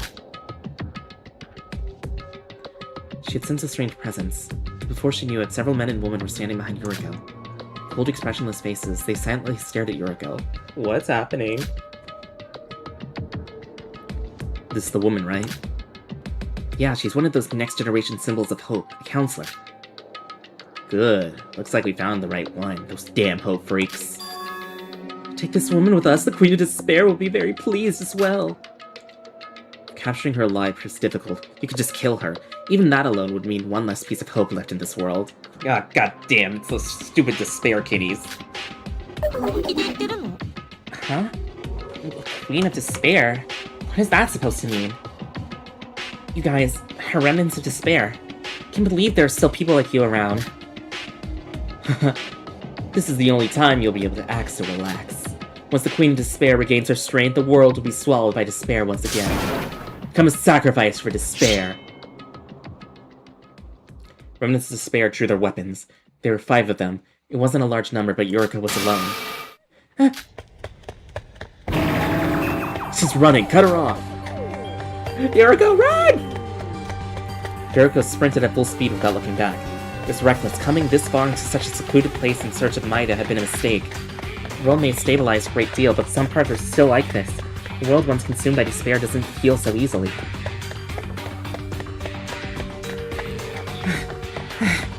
What should I do? Should I contact Ray? No, it'll be too late. It'll take at least 10 minutes just to reach the nearest part of town. What do I do? What do I do? Yuriko tried to think of some way to survive as she ran. It was hopeless. Kaguya had no weapons, and she hadn't learned any self-defense either. It was very late at night, and since the streets had not yet begun to recover, there were few people around. It's no wonder that the remnants of despair were roaming about. Yuriko kept blaming herself for not being careful. Do you really think I'm gonna die in a place like this? I survive even monsters worse than Mikado. This is the life Sora saved for me. How could I lose to nobodies like them? Ah. Queen! No! Just as Yuriko was steeling herself, she ended up tripping over a stone and falling. Sharp pain shot through her ankle, and when she tried to stand again, her body wouldn't obey. Soon after, the sound of the remnants of Despair's footprints could be heard not far away. Sora! As her last remaining hope faded away, Yuriko could only squeeze her eyes shut and call out the name of her dear friend. Trembling in fear, Yuriko braced herself for the despair that was about to descend upon her.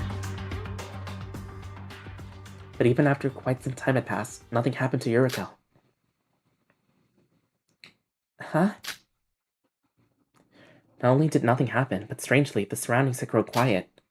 When Yuriko opened her eyes, an astounding sight unfolded before her. The remnants of despair who had been chasing Yuriko were, for some reason, lying collapsed on the ground. For a moment they looked dead, but judging by the sight rise and fall of their chests, they seemed to be merely asleep. 何よ。 They're asleep? All of a sudden? What are these guys? In that moment, Yuriko took a step toward the street to move to a safer place.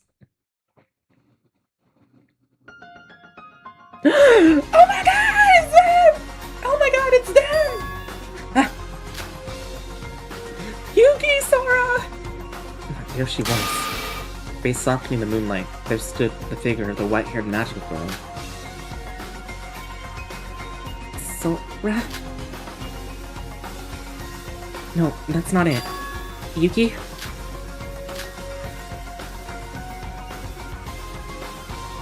Who was the person Yuriko had been desperately searching for over the past few weeks?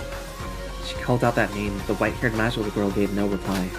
Not even looking at Yuriko's face, the figure turned and began walking away to somewhere unknown. Wait, Yuki! Was it you who saved me? How'd you know? No, more importantly, I've been looking for you this whole time. What happened? Have you been doing okay? After that day, what? In her confusion, Yuriko blurted out the words at random, unable to organize her thoughts. Then she realized something. Why shouldn't be able to meet Yuki until now? And why Yuki wasn't saying a single word. She recalled the last image of Yuki she had seen on Utsuroshima. something only Kaguya knew from that day. No, Yuki wasn't the only one Yuriko remembered. All the memories of that day. Everything she had seen and heard on that island. The place that had turned her life upside down flashed through her mind like streaks of light. At last she understood. Having realized everything, Yuriko took a slight breath and carefully opened her mouth toward the figure. Because there was only one thing Yuriko needed to say here and now.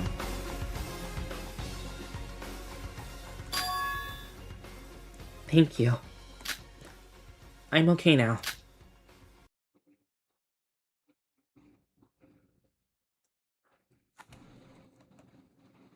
As she had been waiting for those words, the figure finally began to slowly turn around and looked at Yuriko's face.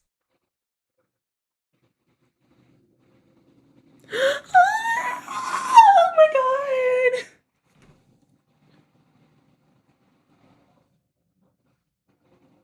Sora, Yuki, they're so cute!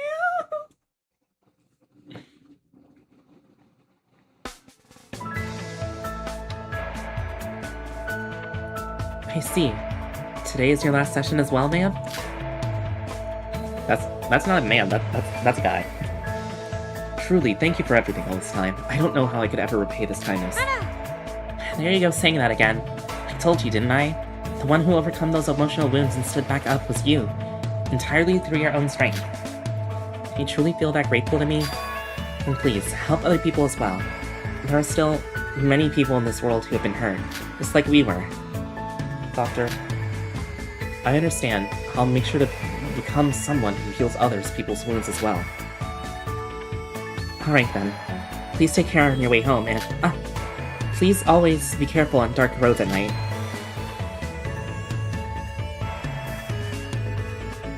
I'm so glad Yuriko got to see them again. もう You. I worked hard again today. I'm exhausted. As soon as her consultations are over, Yuriko immediately switched into off mode and threw herself onto the office sofa without even turning on the lights. There's dozens of people each day who sought counseling from her, symbol the next generation of hope. She had never once thought it was a nuisance, but even for her, the workload was overwhelming. That day, Yuriko returned once more to an ordinary life with nothing particularly special about it. Part of her heart had always felt empty was now filled with something warm and comforting. Nothing seemed to have changed, and yet there was something that had definitely changed. Vibration from Yuriko's smartphone singled an incoming message. Slightly brighter expression than usual, Yuriko picked up her smartphone and checked the screen. As always, there was a message from Ray, and Yuriko slowly began to read it.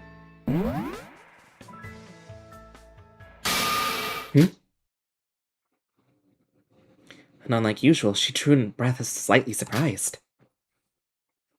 Did they figure it out? And gently showed a small smile.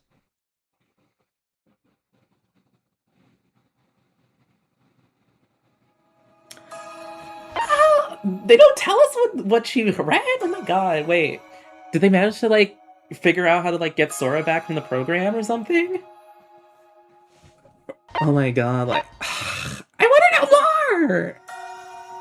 Oh my god. Alright, next one. We got 3 more. Hero in Flames. Shinji Kasai, the firefighter who always takes the lead, rescuing people from fires. With every person he saves, the burn scars on his body multiply.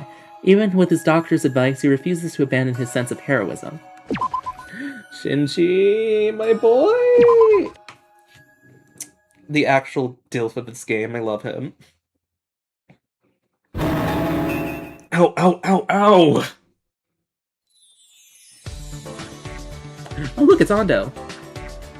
Sir, if you move like that, it will hurt more. Please bear with it just a little longer. Yes, sir. By the way, I didn't realize that Oh, wait, no, that's it. By the way, I didn't realize that Dr. Ando's hospital for that renowned specialist was this close. Hadn't been in this neighborhood long, so I was unsure which hospital to go to, but I'll be relying on you often from now on. No, don't worry about relying on us. The less you come to the hospital, the better. You're the patient, Mr. Kasai, right? I know who you are. You appeared on TV quite a bit for those firefighting specials, haven't you? Ah, you know me. It's an honor. I wouldn't say I thought very highly of you, though. What? Why is that? I don't really like people who don't take care of their own bodies. Mr. Kasai, you need to prioritize your body a bit more. Look at these injuries. How much have you overworked yourself? I'm sorry. It's alright. For now, take these medications and let's check your condition again in 3 days. And for at least the next 2 weeks, any strenuous activity or exercise is strictly prohibited, got it? Yes. So planning to do nothing during this day off and just rest with my family. The fuck? What's happening? Is there an earthquake? No, there's nothing on my phone. Wait. This is an emergency call alert. He really is one of the hottest, pun intended. True. Finishing his appointment and packing up, Kasai pulled out his smartphone to check his message, his face clearly showing his confusion. Emergency. Second emergency call, Itai. Due to an overturned tanker, multiple collisions, and a fire on Minato-ku, Rainbow Bridge, all assigned personnel must respond immediately. An accident? Wait. Just like Shinji, he literally knows that he has to. It's his job. He needs to save people. Seeing Kasai's smartphone screen, Ando hurriedly turned on the TV toward the examination room. On the TV, the caption read, "Breaking news! Over 30 vehicles, including trucks, involved in a chain collision on Rainbow Bridge." Reporting on the chaotic scene. As soon as Ando saw the news, his face turned pale, and he shouted to the nurse behind him. "Mr. Mimura, issue a code yellow in the hospital immediately! Burn and trauma patients are going to flood in, hurry!" "Mr. Kasai, for now, don't push yourself and stay at home." Mr. Kasai? Mr. Kasai, this guy, really? Ando rushed to find Kasai, but he had already dashed out of the examination room.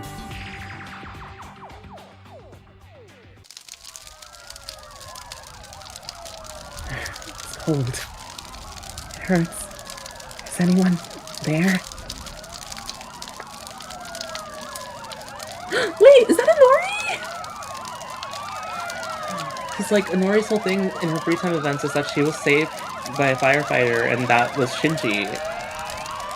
Like, out of curiosity, how long do you think is left till we begin the chaos? I say, like, another, 30 minutes or so, because we're on the last 3. I'm like, oh my god, I think this is Inori! You could roughly understand the situation from the screams of people and the wailing sirens. They're in hell right now. Flames surrounding the child were heating up in the cars that had turned into twisted metal. The child couldn't feel the heat. The child, on the contrary, felt cold. If they could remove their body, they would have wanted to jump out of the flames. Mom? It hurts. How did it come to this? It was supposed to be a fun family trip. So why was there suffering like this here? This child, unwilling to accept the sudden misfortune, clung desperately to a thread of hope, but sure enough, by the time the screams around them began to subside, the child's perseverance slowly started to run out. He will come. A hero will come. Clinging to a fragile thread of hope, the child quietly murmured amidst their fading senses. That a miracle would happen, just like they had been seen in comics, a hero would appear and save them. Holding out onto that belief, they refused to let go of that thread of consciousness. The child was wise and intelligent for their age. Unfortunately, that's why they could understand. Comics are just comics, and in reality, such a hero wouldn't suddenly appear. And Nora gave him the flower too, that's right! The very moment the child, realizing the truth, was finally about to let go of everything and slip into a deep sleep.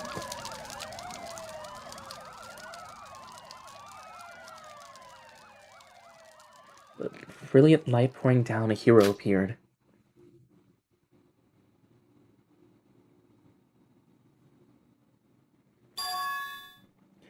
Shinji Kasai that day saved countless people who had been waiting to die on that bridge. Despite other firefighters urging him that it was impossible and that it was already too late, he pushed through the flames and pulled people out of hell. Among them were people who lost loved ones that day, but Kasai went even further, stepping in to help with the aftermath. He spent his own money to support the victims and worked tirelessly to help them recover from PTSD, even if just a little. Thanks to that, many people remembered Kasai, even as time passed, and would visit him regularly to express their gratitude. But after that day, Kasai was no longer able to work as a firefighter. He's so pure. How is your health these days, Mr. Kasai? Well, it's the same as always. But thanks to Dr. Ando, I'm able to move around. Since I'm no longer a firefighter, I guess there's no way for it to get worse. I'm sorry. What for? That day, I should have done whatever it took to stop you from going to that scene. I hadn't pushed you that hard back then. That your health wouldn't be deteriorated like this, and you wouldn't have to quit being a firefighter. Oh, Doctor. You're saying that again. Even if you don't feel responsible, it's not your fault. Even if I hadn't gone to the Rainbow Bridge that day, I would have overexerted myself in a similar matter eventually. Or those are all my decisions I made on my own. It's entirely my responsibility for not listening to you. Mr. Kasai, truly an amazing person. I respect you. I'm sorry for the rude words when I said when we first met. I'm like thinking highly of you. Well, Doctor, please lift up your head. You're just as incredible as anyone else. But, aside from that, speaking of the Rainbow Bridge, it just reminded me. How is Kanata doing? Kanata? Of course. Recently, the rehabilitation is all finished, and they're going back to school. That's a relief. Kanata was such a bright child, so I'm sure they'll grow up to be an amazing person in the future. Would it be okay if I visit soon? I haven't seen them since they were discharged. About that, actually. Oh, hello.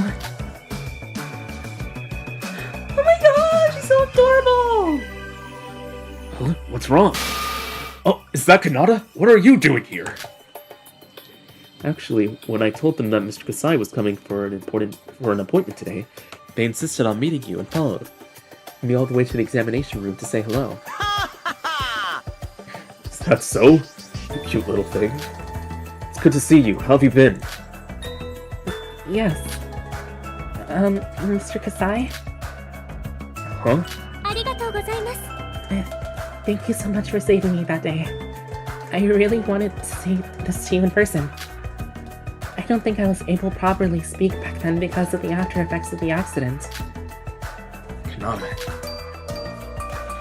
I already told my father that I want to become a doctor. A doctor? Like Dr. Ando? Yes, I want to become an amazing person like you and my father, and save people too. I thought that would have been a way to repay my father and you to save my life. What did you say? Dr. Ando, is this child really an elementary school student? How does this child have such an admirable and mature way of thinking? Kanata has always been a smart child, even before meeting us. I'm often amazed by them as well. Mr. Kasai, do you think I can become a great doctor? This feels really bad, because Kanata didn't survive. I love her! She's so pure and noble! She deserved to survive the killing game. I don't blame Kinji for what happened, but I still wish freaking Kanata lived. Of course, Kanata. You will one day be the hope of the medical field, following in Dr. Ando's footsteps.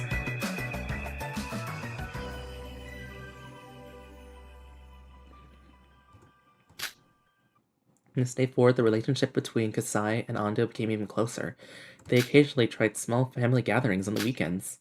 Although Kasai had quit being a firefighter, his passion to protect others remained unchanged. He continued to do what he could. I love Shinji. None of the three people in the examination room knew at that time that the small, fragile child would, a few days later, become a high school student and enroll in Hope's Peak Academy. The kind doctor would eventually join an organization that does not forgive evil. The brave hero, who does not take care of his own body, would become involved in a huge incident on an island. And the fact that only one out of these three would survive. No one knew.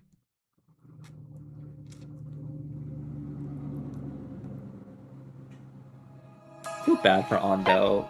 Like, literally, he basically loses what was his closest thing to a daughter in Kanata. And also being kidnapped because of his relation to her. And also losing probably one of his best friends ever in Shinji. Like, that That hurts. That sucks so bad. I hope Bondo's okay. He's a really underrated character. He only really gets to shine here in this side story and in Chapter 6.5 of the Danganronpa Another. Like, it's because of him and Shinji that Kanata even went to Hope's Peak. And she deserves such because she is absolutely amazing. It sucks that all this had to happen when Utsuro's whole thing happened. Setsuka! Setsuka! I love Setsuka! Yes, I love her! Queen! A devil-eyed detective, Setsuka Chiabukuro was one of the next generation symbol of hope, who used her intellect to combat the remnants of despair and contribute to peace. While working as a private detective, she received a request from an organization that could determine her fate. Setsuka, girl, you were robbed. You were the best thing that ever happened in this entire killing game, other than Shinji, of course. You did not deserve to die.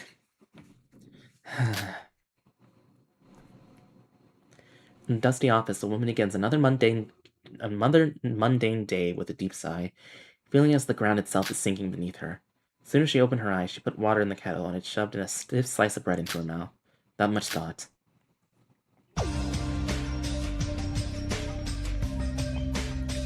It's like chewing on the paper. Setsuka Chiabukuro. She was one of the symbols of the next generation of hope and works as a detective. In her prime, she was somewhat well known as an amateur pool player, but now is regarded as part of her dark history. Since then, she used her unique abilities to solve numerous cases, and before long, became known as the symbol of next generation's hope. However, that wasn't exactly what she had intended. To make a living as a detective, she only took on any and all cases.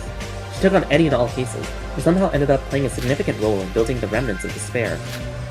Unlike the other symbols of the next generation symbol of hope, she doesn't give much thought to the title, Symbol of Hope. She simply lives each dull day without a second thought. That and Chiabukuro's true feeling. She wasn't always like this from the start.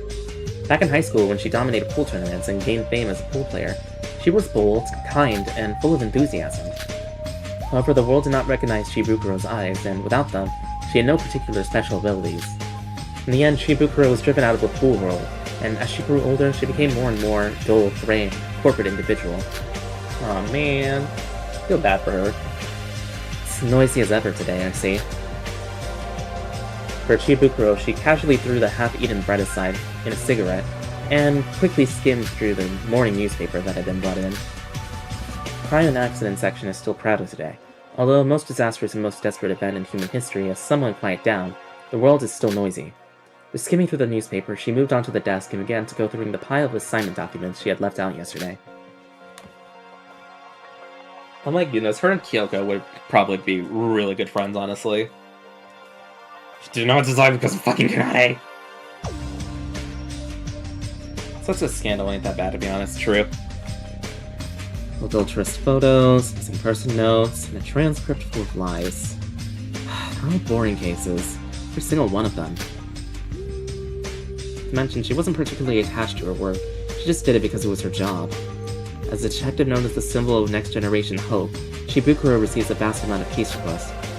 However, the detective work didn't suit her temperament, was nothing but stress for her, and didn't spark any passion. If it's a request to tail someone, I welcome it any day. I wonder when an exciting and thrilling case will come in. Ring ring! your life is about to end soon. At that moment, the sharp sound of the telephone broke the silence. She crushed the cigarette in an ashtray and with a smirk, a hint of anticipation, picked up the receiver. 30 to 40 wild boards. Last crumbs of contact we ever getting for this game unless this guy decides to make an island mode. True.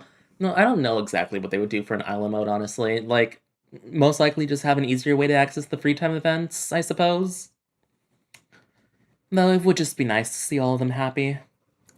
Though I would really love a sequel to this game, honestly. Like, a third installment in this game, if Lanuge ever wants to. Do it. Do it. I would love that. Yes, this is the Chiabukuro Detective Agency. What did you say? The Kizaraki Institute.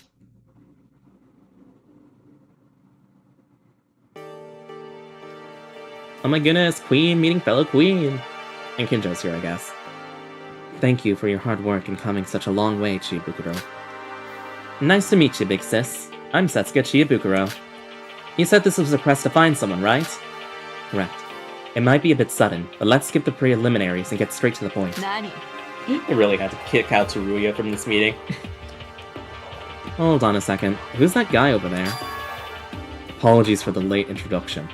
I'm Tsurugi Kinjo, the director of the Kizaragi Institute. The director. Did the big boss just show up out of nowhere? It's an honor, but I heard this is supposed to be a one-on-one conversation. Sa. The details of the request will basically be arranged and handled by Makaru over here. However, since this mission is critical to the survival of our institute, I felt it was necessary to observe as the director.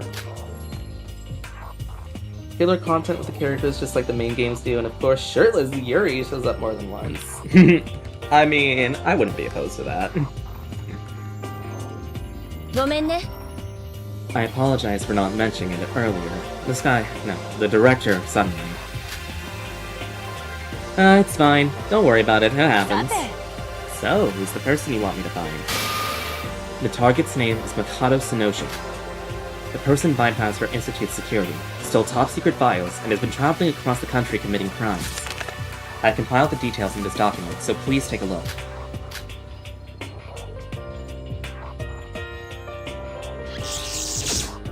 Chibukuro received the file folder from Makaru, and before opening it, she slowly opened her right eye, which had been tightly closed, and she slowly opened the file folder and flipped through the pages at an incredible speed.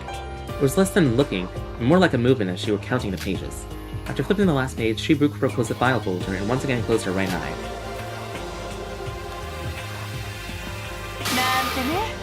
Okay, I'm read it all. I see. That is the rumored double eye? Glad you were able to figure that out so quick. Sometimes I get asked whether if I just do things haphazardly. Any bit of information would be helpful. If you learn anything about Mikado Sonoshi through those eyes, please contact the Institute immediately. Since this is our top priority, it'll be directly connected to me, the director, Kinjo. Got it. So basically I just need to report to that guy, right? Then please give this to him. Chibukuro set this and handed Mikaru a device that resembled a portable tablet PC. What's this? It's a display connected to the optic nerve of my right eye. It reflects my devil's eye field of vision directly onto the screen. If anything suspicion comes up during the investigation, I'll open my eyes and start recording, so it might help if you're watching. Connected to the optic nerve? Did you have this device custom made somewhere? Yeah, I had it made by the Kizaragi Foundation a while ago. Kizaragi Foundation, you say? Kinjo, who had been slightly listening to the conversation up until now, reacted to the unexpected name that came from Chibukuro's mouth. It's nothing. I briefly owed them a favor before the despair incident happened. So, literally, like, Yamato or his dad or something helped out with Chibukuro's eye. That makes sense, since he was the ultimate inventor. Yuri is hot, I suppose, but he isn't my type. Yeah, I don't really like him. Kind of funny Kanade fucked with Tsurugi's police work twice over. True. It's like, not only with all those murders that she was committing, but also killing Setsuka ruined the whole plan of, like, figuring out Mikado and everything. Actually, that's why I took this case as well. The name sounded familiar, so... Kizaragi Institute. Yes, have been quite famous lately. Haven't you? What's the relation between you and the Kizaragi Foundation? Well... Kara shot a glance at Kinjo as she carefully was observing his reaction. Kinjo felt silent again without saying anything. However, he couldn't hide the fact that he was still quite surprised. Is there something you're unable to say? That's fine. There was a handsome blue-haired kid who made this for me. He's here, please send him my regards. By now, he's probably the same age as you guys. Setsuka, he's dead. He's dead. Here, could it be? Huh? Kinjo? Oh, it's nothing, I'm sorry. Thinking about his boyfriend. What a letdown. Anyway, are we done? Should I begin investigating now? What, you still have something to say? No, but I like how straightforward you どうだい are. Pretty different from what you imagined, huh? はいはい Not really, no. It's alright. I get that a lot. Being called the next generation hope or whatever, having that cool image forced onto me. It's a bit troublesome. Still, I do enjoy requests to find people. It's fun. It's been a while since I've gotten this excited. Thank you. I'll be counting on you. さて Oh, I'll contact you if anything comes up.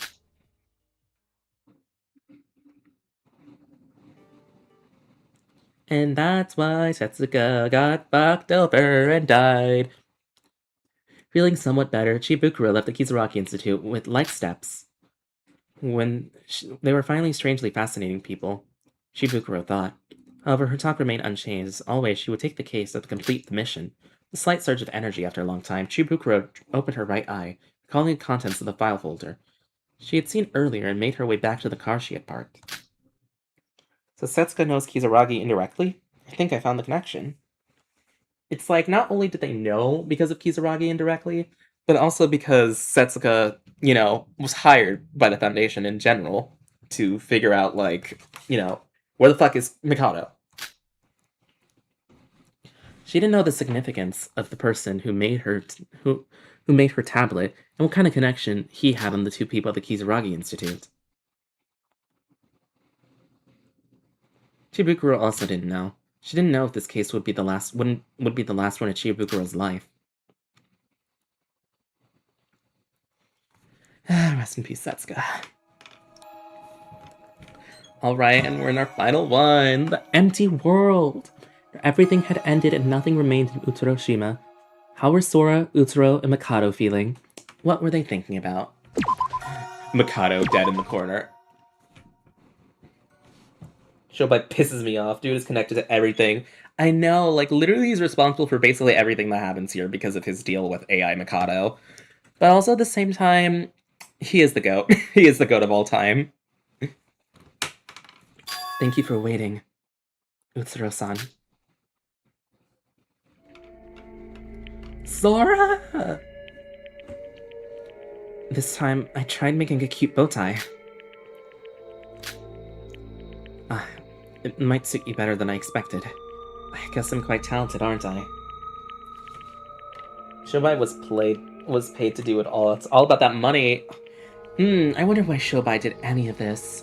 Is there a particular reason why Shobai would do anything at all? Money. How does it look, Utsuro-san? Why does Mikado Sonoshi's cloak have infinite replication? You mean your thoughts on that? I see. Could it be a bug? I've already given up on trying to figure it out. But isn't it great? It's the only material you can get in this blank new world program. Exactly we can create and play around with all sorts of things. Us. You're the one playing alone. I haven't been playing at all. But here, there's nothing to do except play with Mikado Sonoshi's cloak and chat. Since Utsuro-san is so quiet, I end up talking to myself all the time, and I feel like I ended up saying even more than I should. By the way, Mikado Sonoshi is essentially dead. Aside from the occasional chuckle, there's no reaction from him anymore.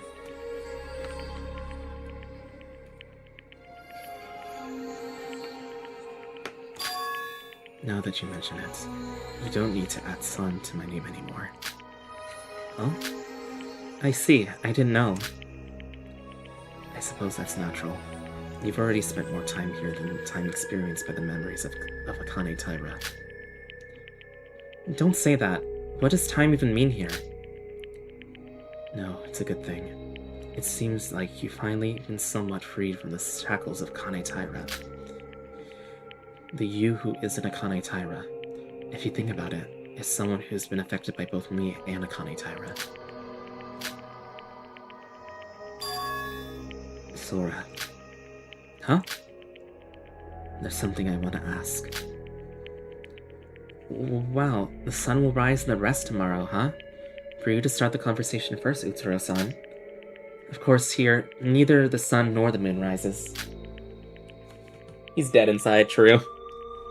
What if, even if just for a moment, If fate or some new power equivalent to it were to reappear in the real world, what would you do then? Well, what do you mean by that? Isn't the divine luck with me right now? This is just in case. Well, even if you ask what will you do, isn't it true that there's nothing we can do right now? I see. I said something strange. I see, but even if something like that happens, I don't think there'll be any problem at all. Why is that?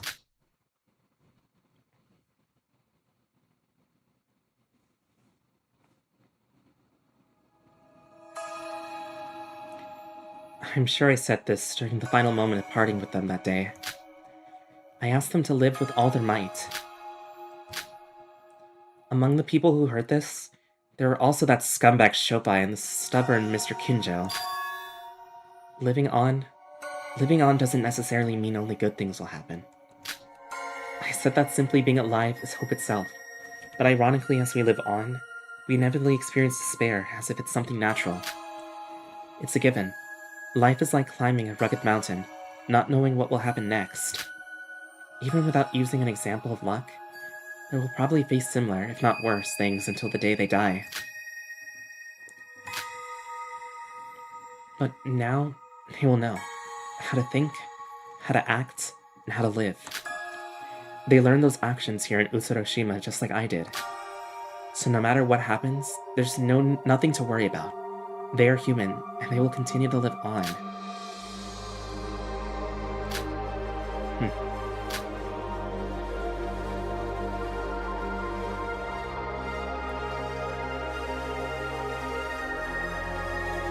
Now let's leave the matters of the real world to the people of the real world.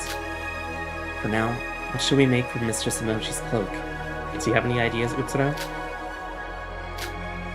In the end, is there nothing else to do but that? Of course.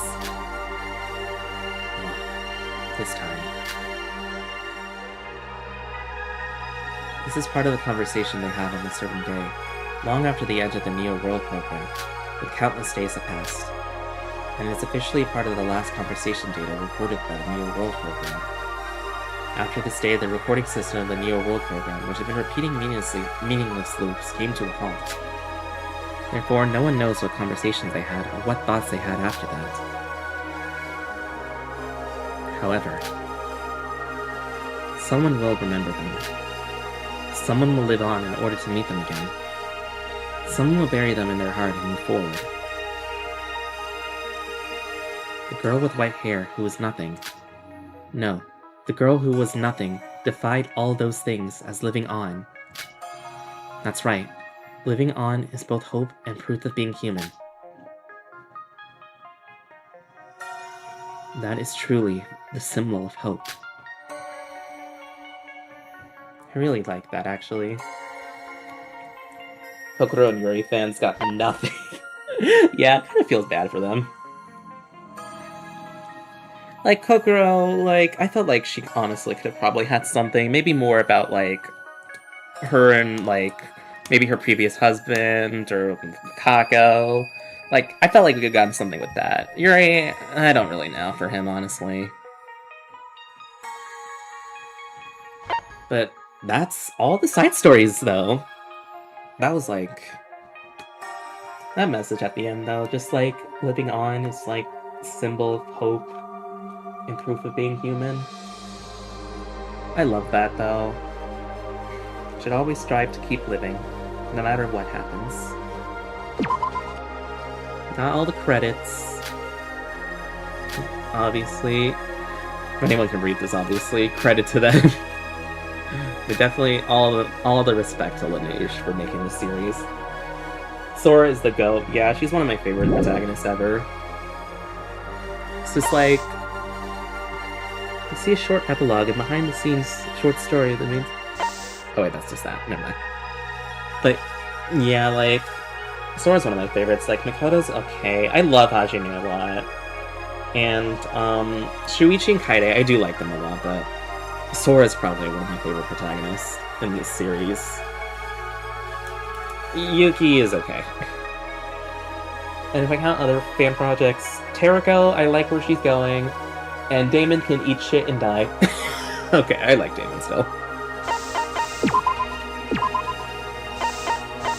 But yeah, like, that was amazing. And I like how we also have the theater to see, like, you know, all the trauma we experienced.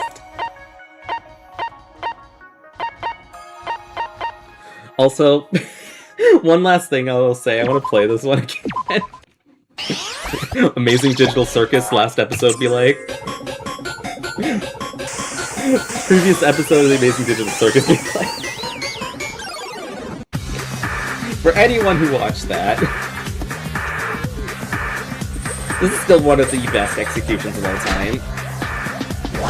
The game was part of the main series. I would rank it above V3, frankly. Like, if I had to rank these 5 games, I would put... Honestly, just for now, I would put Danganronpa another 1 at the bottom. Just because, like, right now it's still in the state where it isn't as good as compared to the actual games. Because of how buggy it was, and also a lot of stuff. You're gonna kill me if I miss a game just damn. Like, I would put Danganronpa another 1, followed by Danganronpa 1. They're really good games, I will say. But they're just at the most simple and least favorite system. Then I would probably say V3 is next. I really love V3. Like, it has some of the best characters ever in that game. But I can only put V3 in 3rd place, honestly. There is some glaring issues with V3 that I cannot ignore, especially when I played it. And then Danganronpa 2 is my favorite mainline game. I love Danganronpa 2. I cannot wait for 2x2 to come out. I'm super excited. I literally recently replayed Danganronpa 2 just to go through all the trials again and do everyone's free time events, and I love every single character except Haruteru, because nobody likes Haruteru. And Sonia's just there, I guess. But everyone else I really like, even the ones I have glaring issues with, like freaking Mikan. I still like all of them except for Haruteru. I just hope that they fix all the issues with Mikan in 2x2, because they did her dirty. But yeah, SDRA2, apart from like some issues with not being a fully translated game, it is definitely my favorite game of all these fan projects. Though Eden's Garden is probably going to take that once it finishes because it is so good. I really love Project Eden's Garden. But yeah, other than that, I had a great time streaming this once again. I don't know when's the next time I'll get a chance to... Oh my god, it's Kinji! It's Shinji! Oh my god, wait, they changed it to like actual epilogue stuff. Oh my god, and Sora! I love that actually. Bad ending should have been canon, but one can dream. Damn, of course you would say that, Mikado. Fucking Mikado! But welcome, anyways. 2 has the best cast. Teru is a guilty pleasure. Okay, fine, I'll give you that one, I guess. But yeah, I don't know next time when I'll be able to do a stream on this game. It'll probably have to wait until, like, the Chapter 4 gets dubbed. So, yeah. I'm glad I got a chance to stream this again so soon, though. I really had fun doing Danganronpa 3. Or, not Chapter 3. Like, I really had fun doing that again. It really reignited my passion for this series, and I can't wait for 2x2 to come out. Like, I'm gonna be streaming that non-stop when that comes out. Danganronpa is generally a guilty pleasure, never recommending it to anyone despite liking it. True.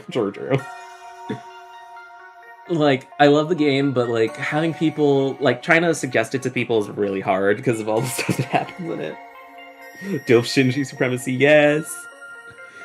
But yeah, I had a lot of fun. I hope Chapter 4 and the rest of the chapters can be dubbed soon, because I would really love to come back to this game.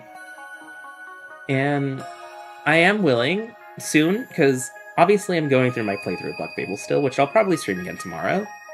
I do want to return to another Danganronpa fan project, so I might find another one to satiate my taste until 2x2 comes out.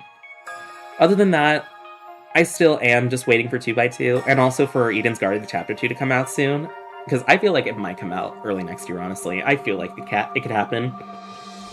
But believe me, all this stuff happens, you know I'll be streaming it, so definitely be prepared for that.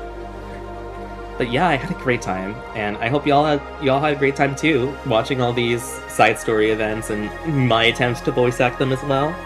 I had a great time. I love the series. Major respect to Lanuge. Definitely, if you can, if you haven't already, definitely go get this game. And especially go get the Chapter 3 version that's dubbed, because that is so good as well. Maybe we can make more Danganronpas. That would be great. But yeah, I had a great time. I'll see you all later, guys. I'm gonna go eat something because I am getting a bit hungry. And then I'm just probably gonna hang on VR chat with Feisty now. But thanks all who came. I'll see you all next time. If you want, I'll be streaming Bug Fables tomorrow, so I'll see you all then. Bye, everyone!